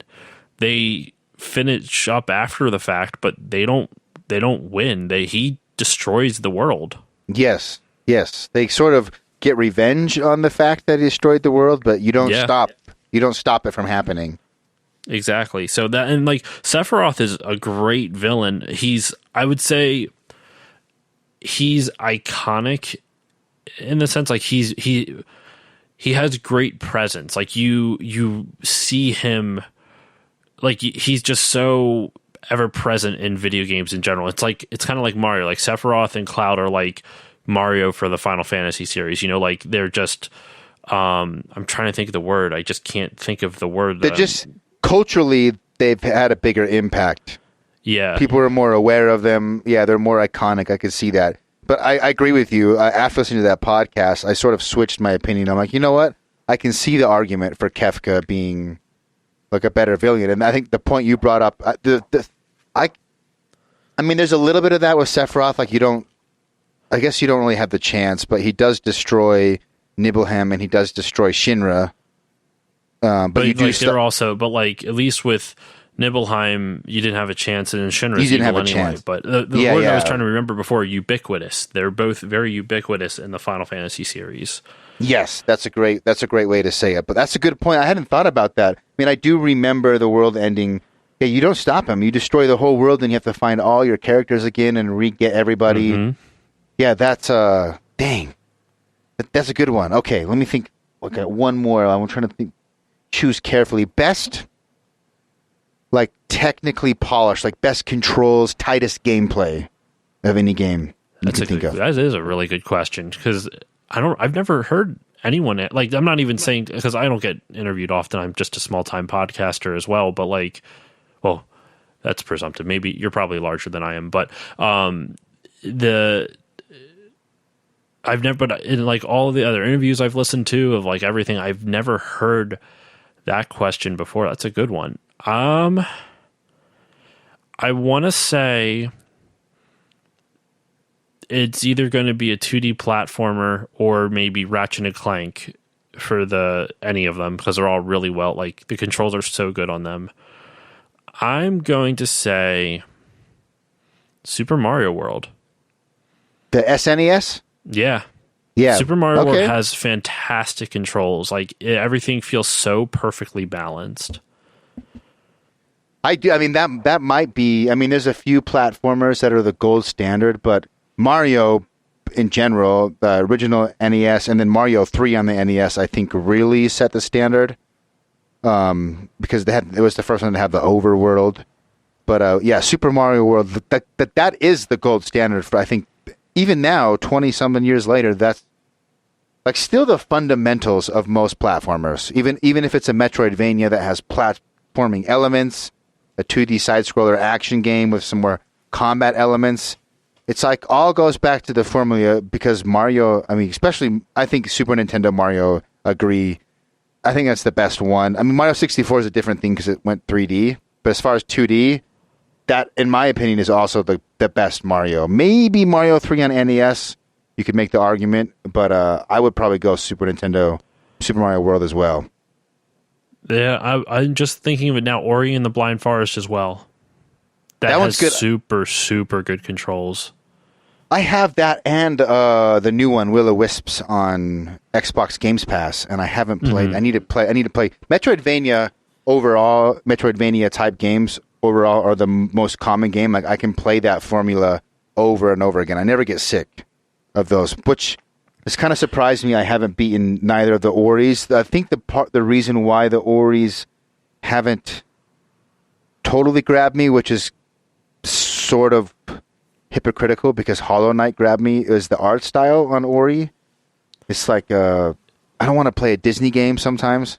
I want to play like I played recently that one. It's like a Dark Souls knockoff.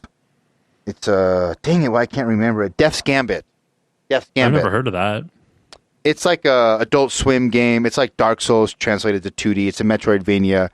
It plays essentially the same as any Ori and the Blind Forest, Symphony of the Night, whatever, but it's just darker. Like it's like Dark Souls essentially. I think that's what turned me off. But then again, I loved Hollow Knight, which is a very kiddie type of art style as well. But I would say Hollow Knight is also very dark. Like it's got a very dark tone to it. So it may be like kiddie, but it's because it's very cartoon. It's like we were saying before. Like it's a cartoon you can control, it's like but it's still very dark. The video game. It's kiddie, but yeah, it's dark. Like a Tim Burton. Yes, that's kiddie. A good way to describe it. Yeah. That's a good one. I should play the Oris. I know a lot of people, obviously, I know the Ori series is very popular. The new one, Will-O-Wisps, got really good reviews. I started it. I like that you have like a sword. You start out with a sword, not just the orbs. But I haven't done that one. I play Symphony of the Night every year. Like I think I've played Symphony of the Night all the way through like 15 times at this point. That's one of my big gaming sins. I have not played Symphony of the Night. I'm going to delete this whole podcast. You don't even exist. What? I need to. I know. I actually was searching for a physical copy for the PS1 earlier this year, or late last year, earlier this year, before all the chaos happened with the coronavirus. But I didn't. Oh, wow. I couldn't find. No stores had them, and I really should get it because they do have it on the PlayStation Store, and it's not that expensive. Yes, it's been re-released a bunch of different times. It's on Android now too, and I think iPhone as well. I probably would rather play it with a controller, and I know I could hook up a Bluetooth. Yes, I don't do phone games. Yeah, I don't do it. I'll probably just get it through the PS4 store or the Sony store or something. if you want to join the dark side, it runs very well on EPSXE. And you can do some nice EPSXE allows you to scale things to 4K, do different type of texture filters, widescreen. You have save states. I'm just saying, there's some benefits to the dark side. You want to go the emulator route. Save states is a bit. I mean, I've been doing this quarantine thing where I've been playing games that I couldn't beat as a kid, and the only reason I can beat them is because I can save at any point and load at any point. So you make it instead of the like old games like Turtles on the NES, right? Infamously hard. And you die, you have to start all the way over and start the game from the beginning. But with save states, like every time you make a little bit of progress, you can save. You don't have to backtrack to the beginning of the game, go through the whole beginning, get to where you died, and then go to the unknown and do a bunch of trial and error and die again. Yeah, it makes it actually possible to beat some of these older games while still being like a functional human being with a life. Like, Yeah. There's just no way. Like, I beat Chippendale's Rescue Rangers yesterday, and I beat it in like 45 minutes. As a kid, I played that game for months and months and months and could never beat it because it was game's just actually pretty easy. I mean, in retrospect, like I don't know if I could have beaten it as an adult, but I mean, as a kid, but as an adult, it was that way game was easier than I surprisingly expected. easy. Yeah, I beat it in like 45 minutes. There was definitely a few parts that was hard. I beat Gargo's Quest recently on Game Boy that I could not beat as a kid. Turtles. I'm trying to beat Punch Out right now, which is I'm on Sandman, and I've done like 4 or 5 nights of gaming to try to beat Punch Out. And even with save states, I'm like, oh my! Like I've done Sandman probably like because I'm trying not to look up how to beat them online. I'm trying to figure it out on my own. Yeah, Which I'm about to give up on because I just want to beat it, make the video, and move on with my life. I'm about to cave in because Sandman is like even save states. Like, as soon as you die, just hit low, and you're right back to playing him another round, another option. Like, I cannot beat him. And I'm just thinking, like, I know kids beat this game at my age. Kids my age at the time figured this game out. And they must have been some type of Einstein geniuses. Because this game, as an adult, I'm having a hard time beating. you just gotta find his tell. I know. I got to figure it out, man. It's hard. He's hard. That's you ever watch speedrunners play this game? Play that game? Oh, dude. Speedrunners make me feel like I'm not even worthy to be a human being. They're on Games Done Quick. They've done blind speed runs. They blindfold the runner, and he or she beats the game based entirely off of sound cues. It's fucking crazy. Oh, jeez. It's Yeah, awesome. they get crazy. Like just recently, I watched a speed run of the new Doom Eternal, which I beat semi-recently, and they beat the whole game in like 18 minutes or something. And I watched something it. And crazy like that. It's just retarded. Like, I mean, I shouldn't say that. It's kind of not a good word to use. It's insane. How do they get so good? Like, I've put probably Punch Out. I've put in like 5 or 6 nights of gaming, and the amount of repetition because of save states and load states, I'm probably getting, maybe like 60 to 70 reps on any given character in a night. That's a lot of reps, and I'm like, even with save states, I think I could practice that game for 10 years and not be able to beat it by blindfolded by sound. I think not all men are created equal, or not all humans are created equal. There are people out there that are just, their brains are better than my brain. It's just the way it is. No, they're just better at different things. I mean, Maybe. some people have more analytical brains. I don't know. I'm taking this so seriously, but yeah, no, I can't do what they do either. It's wild. There's no way that I could put endless time into Punch Out. I don't think I'd be able to beat it blindfolded. Yeah, the game's done quick. There's I'm glad that's a hobby of mine too, is watching speed runs, which very few people can talk to me about because it's kind of a niche. It's a niche thing to watch. It's getting less and less niche, though. I mean, that community is getting better. So popular now. It's awesome because what is it? They just did a GDQ for COVID release, and in 2.5 days, they raised like $400,000. That's pretty solid. That's wild. And I mean, the last GDQ, the winter one, they raised like 3 million, 2.5, something like that. They broke a record. It was crazy. There's so many. As gaming has gotten more popular, the outskirting niches like emulation, like I was talking about texture packs, people hacking games. I'm obviously not smart enough to do that, but when I'm looking for ROM hacks for, say, Symphony of the Night or texture packs, there's more of a community there than there was 10 years ago. Because I've been into messing around with emulators for a long time. And video games are getting, I mean, they're getting huge. And because of that, the more niche areas are getting bigger. And I don't see speed running getting any smaller. And I also see more young people getting into retro games, even though they didn't grow up playing the same games I did. Because I'll get people message me on the podcast reviews on TikTok, whatever, and it's like an 18-year-old kid geeking out about Splatterhouse or something, and I'm like, that's weird. Because you should, I mean, I guess I could see it. Like, if you get into music, you might get into music that was pre your time, because if you get into a certain type of music, it makes sense to me. But at the same time, it's also surreal, because when I grew up, I played sports and stuff. I was pretty balanced, but I got ripped a lot about being a gamer. Like, it was not cool that I played JRPGs. Yeah, it was very not cool. Different now. Yeah. Very different. It's a lot more mainstream. Yes. Yeah. I mean, I can talk openly about being a Final Fantasy nerd, but back in the day, I kept that shit on the DL.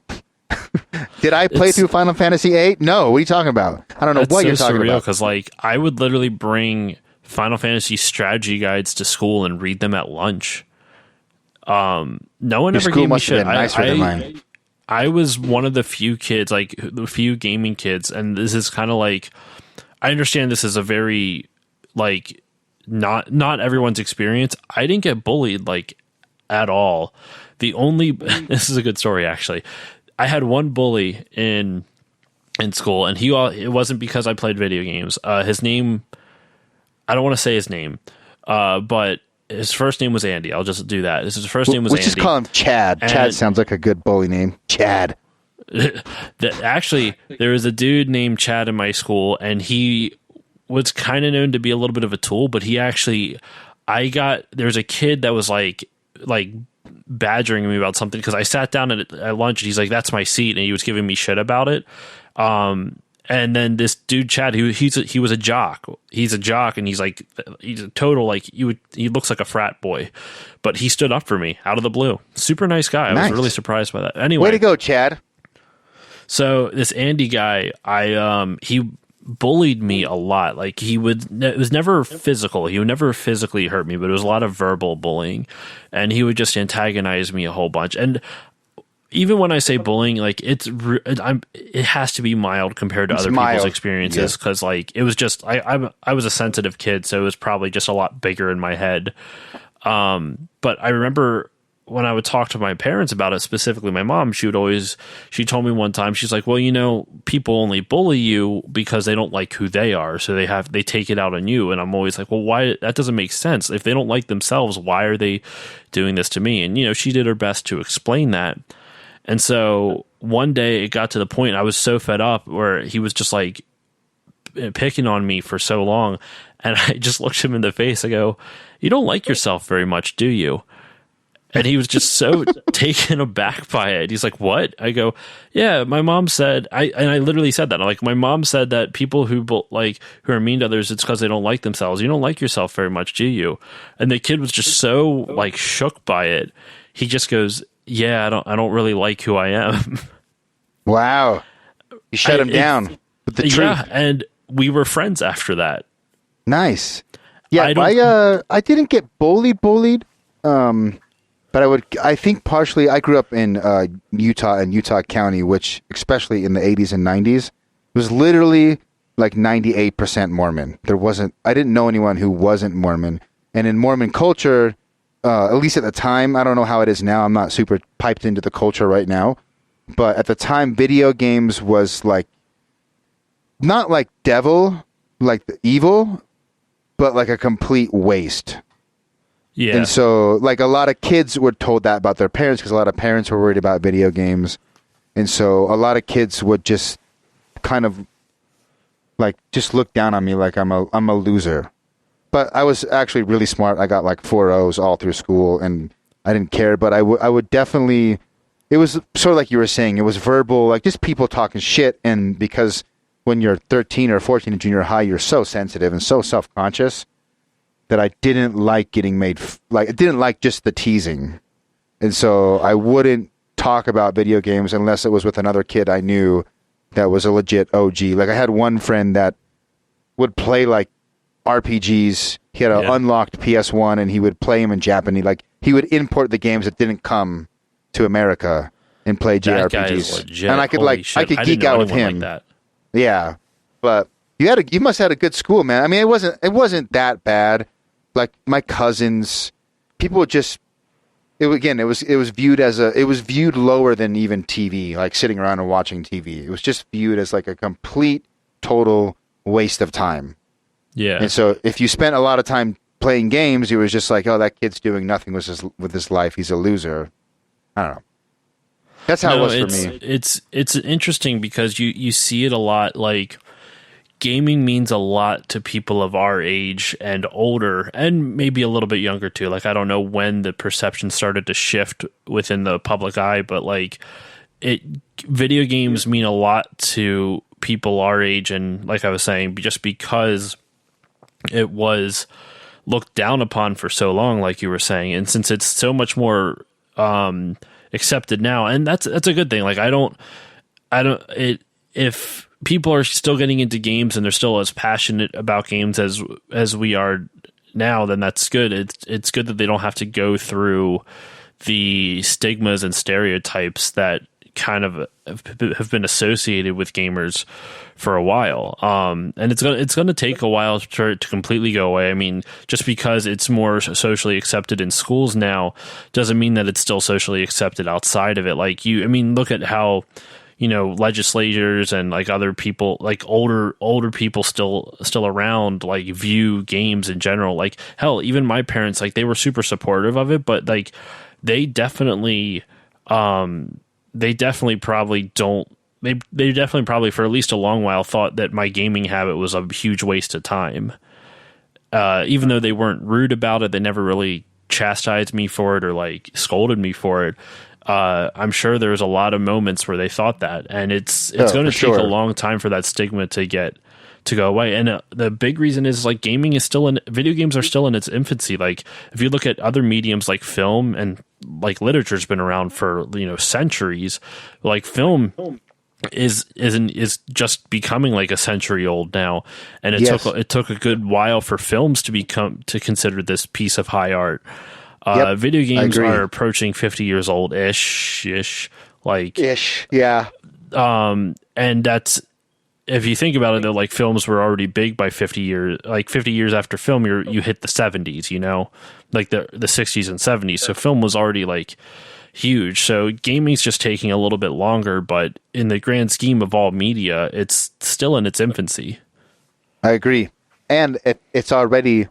I've heard this stat thrown around. I don't know how accurate it is. Correct me if I'm wrong, but that as a whole, including like esports, free-to-play, console games, PC games, the whole ecosystem as a whole, more revenue than music and movies combined. I don't know if that's true, but I've heard that thrown true. around. I don't know the stats I don't have the stats in front of me, but I've heard that stat in numerous places from numerous credible sources and other stuff like that. No, you're right. Yeah, that makes sense. Well, let's wrap this up. I have one more question for you, which is, what is the game that's not out yet that you're most excited about? And then give us a rundown on where everyone can find you and find your podcast.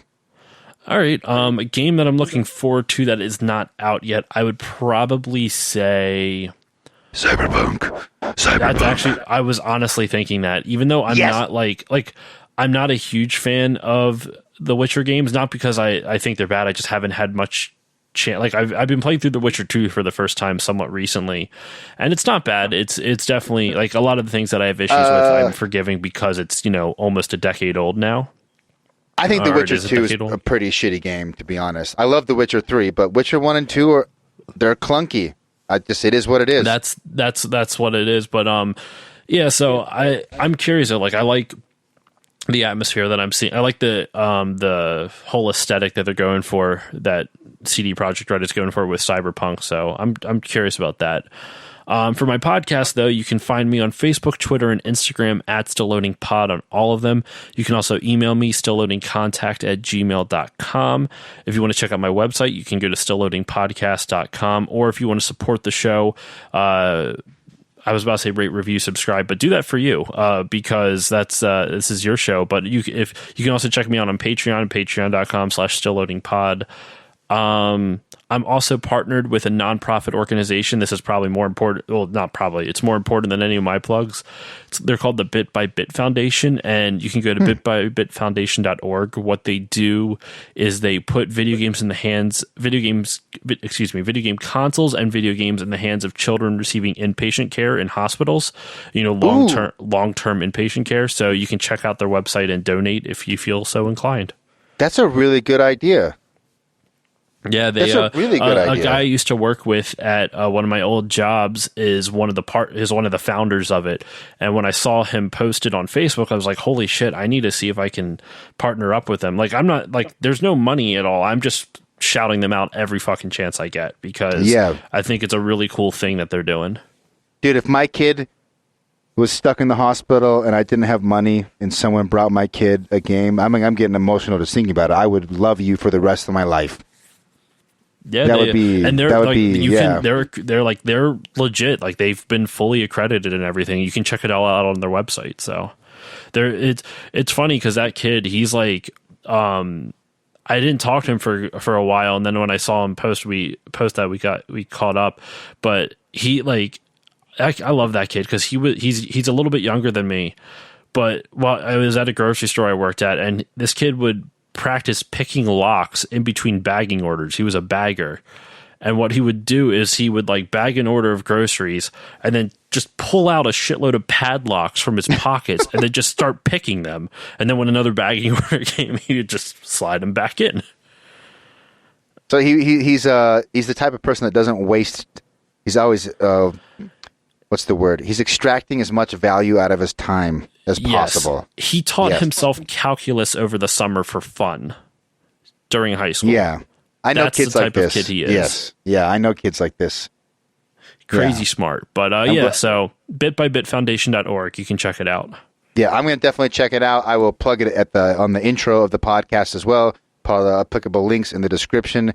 Thank you so much for hopping on short notice. I mean, for those of you who know, I hit you up like yesterday or the day before, I think. You hit me up while I was sleeping last night. I saw it. It was like, and I woke up in the morning. I woke up in the middle of the night, saw your message. I was like, I didn't even read it. I saw, would you be interested in coming? I'm like, I think that means he's going to ask me to come onto the podcast. I'll read it more tomorrow.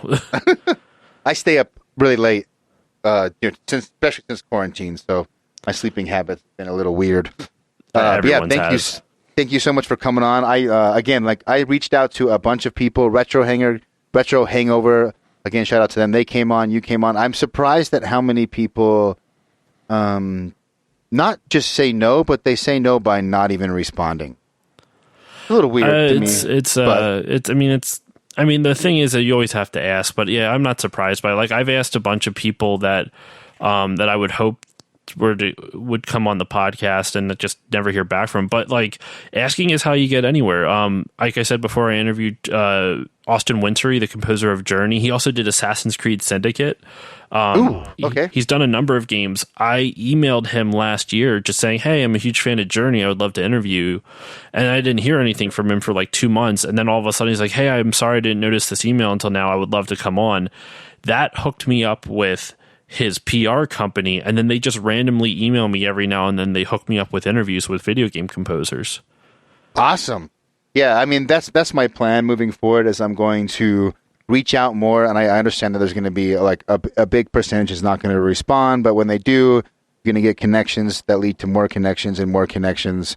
It's just like, I don't know, people reach out to me at my day job all the time. I get like 20 emails, maybe 15 to 20 a day.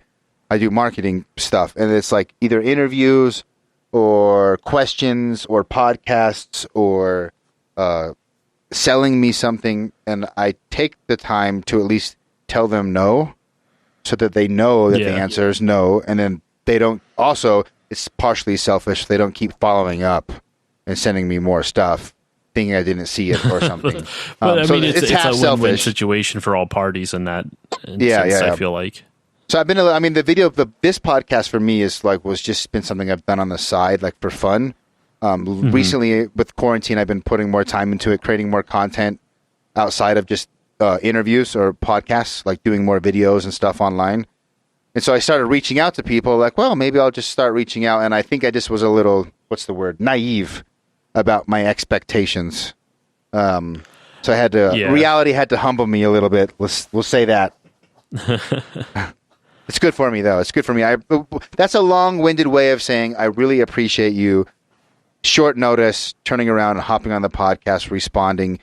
I knew it was going to be a good podcast. I could tell from stalking you online that, and I was legitimately impressed about how much history and knowledge you had. Usually I'm the one in the room that knows the most, but the more I've been doing the podcast and talking to more other podcasters, I realize I'm just the small fish in an even smaller pond. And there's some real, it sounds like this Retronaut podcast you brought up a couple times. I'm going to have to check them out. They know so much. Like I don't know anything compared to them. Like they can name individual developer, like individual people within developer teams and shit like that. Like it's wild. It just, I just love video game history. And it's like the thing that I enjoyed about talking to you and like other people in this kind of like podcast sphere that I've been starting to get involved with. Well, I mean, it's been 5 fucking years, but,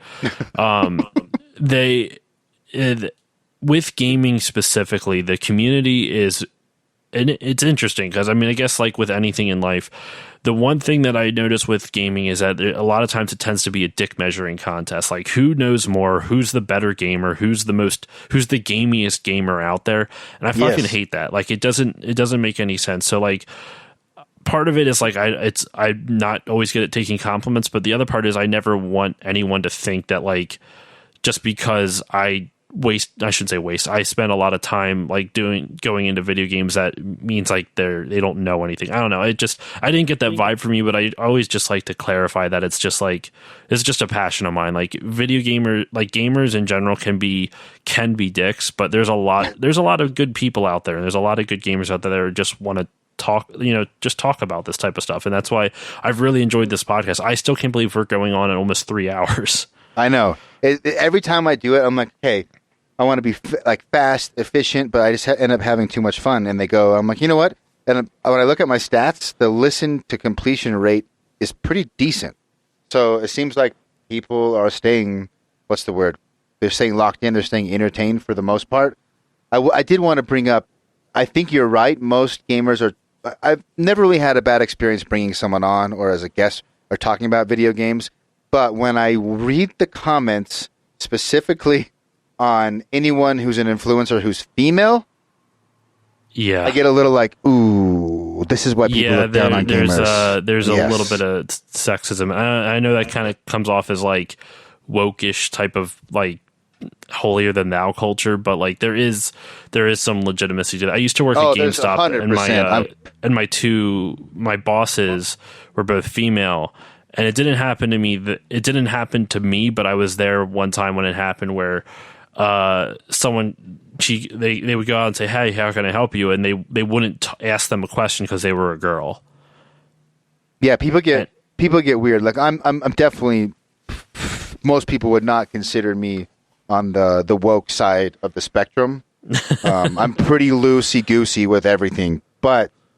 Even with those standards, I will see stuff online, or there's this one girl, Cruz Adar. She's got like 800,000 followers on TikTok. She's a streamer, and she doesn't, in her defense, she doesn't ever wear anything like she's very like proper. It's just her face. She doesn't use sex at all as part of her brand. And the stuff I read, I'm like, good Lord. Like, well, and like even if sex is part of the brand, it's like I never like that's just pure jealousy at that point, because like no one's forcing anyone to watch. There's nothing wrong. Like, sex sells. Yeah, I have nothing against it. Don't get me wrong. I understand like the jealousy of it. It's because like why people are viewing that channel, but at the same time, that is not that person's fault. Like Nope. They aren't forcing anyone to watch their content or listen to their content or whatever. That's just how it is. It's a weird thing to be mad at them for it. It's like, no, you should be mad at everyone watching it because they're choosing to. The streamer is not strong arming them. I get jealous, but in the way of like, I would totally do it. If I was a beautiful woman and doing this podcast, it would for sure grow faster. And I'm okay with that. In fact, if you're a beautiful woman listening to this and you want to start a podcast, you should do it because you should look, it's no one's fault. If you, like you said, it's not your fault. It's the looks department is just a genetic lottery and you can't get mad at someone for looking good. And so they happen to be into gaming and that happens to help them.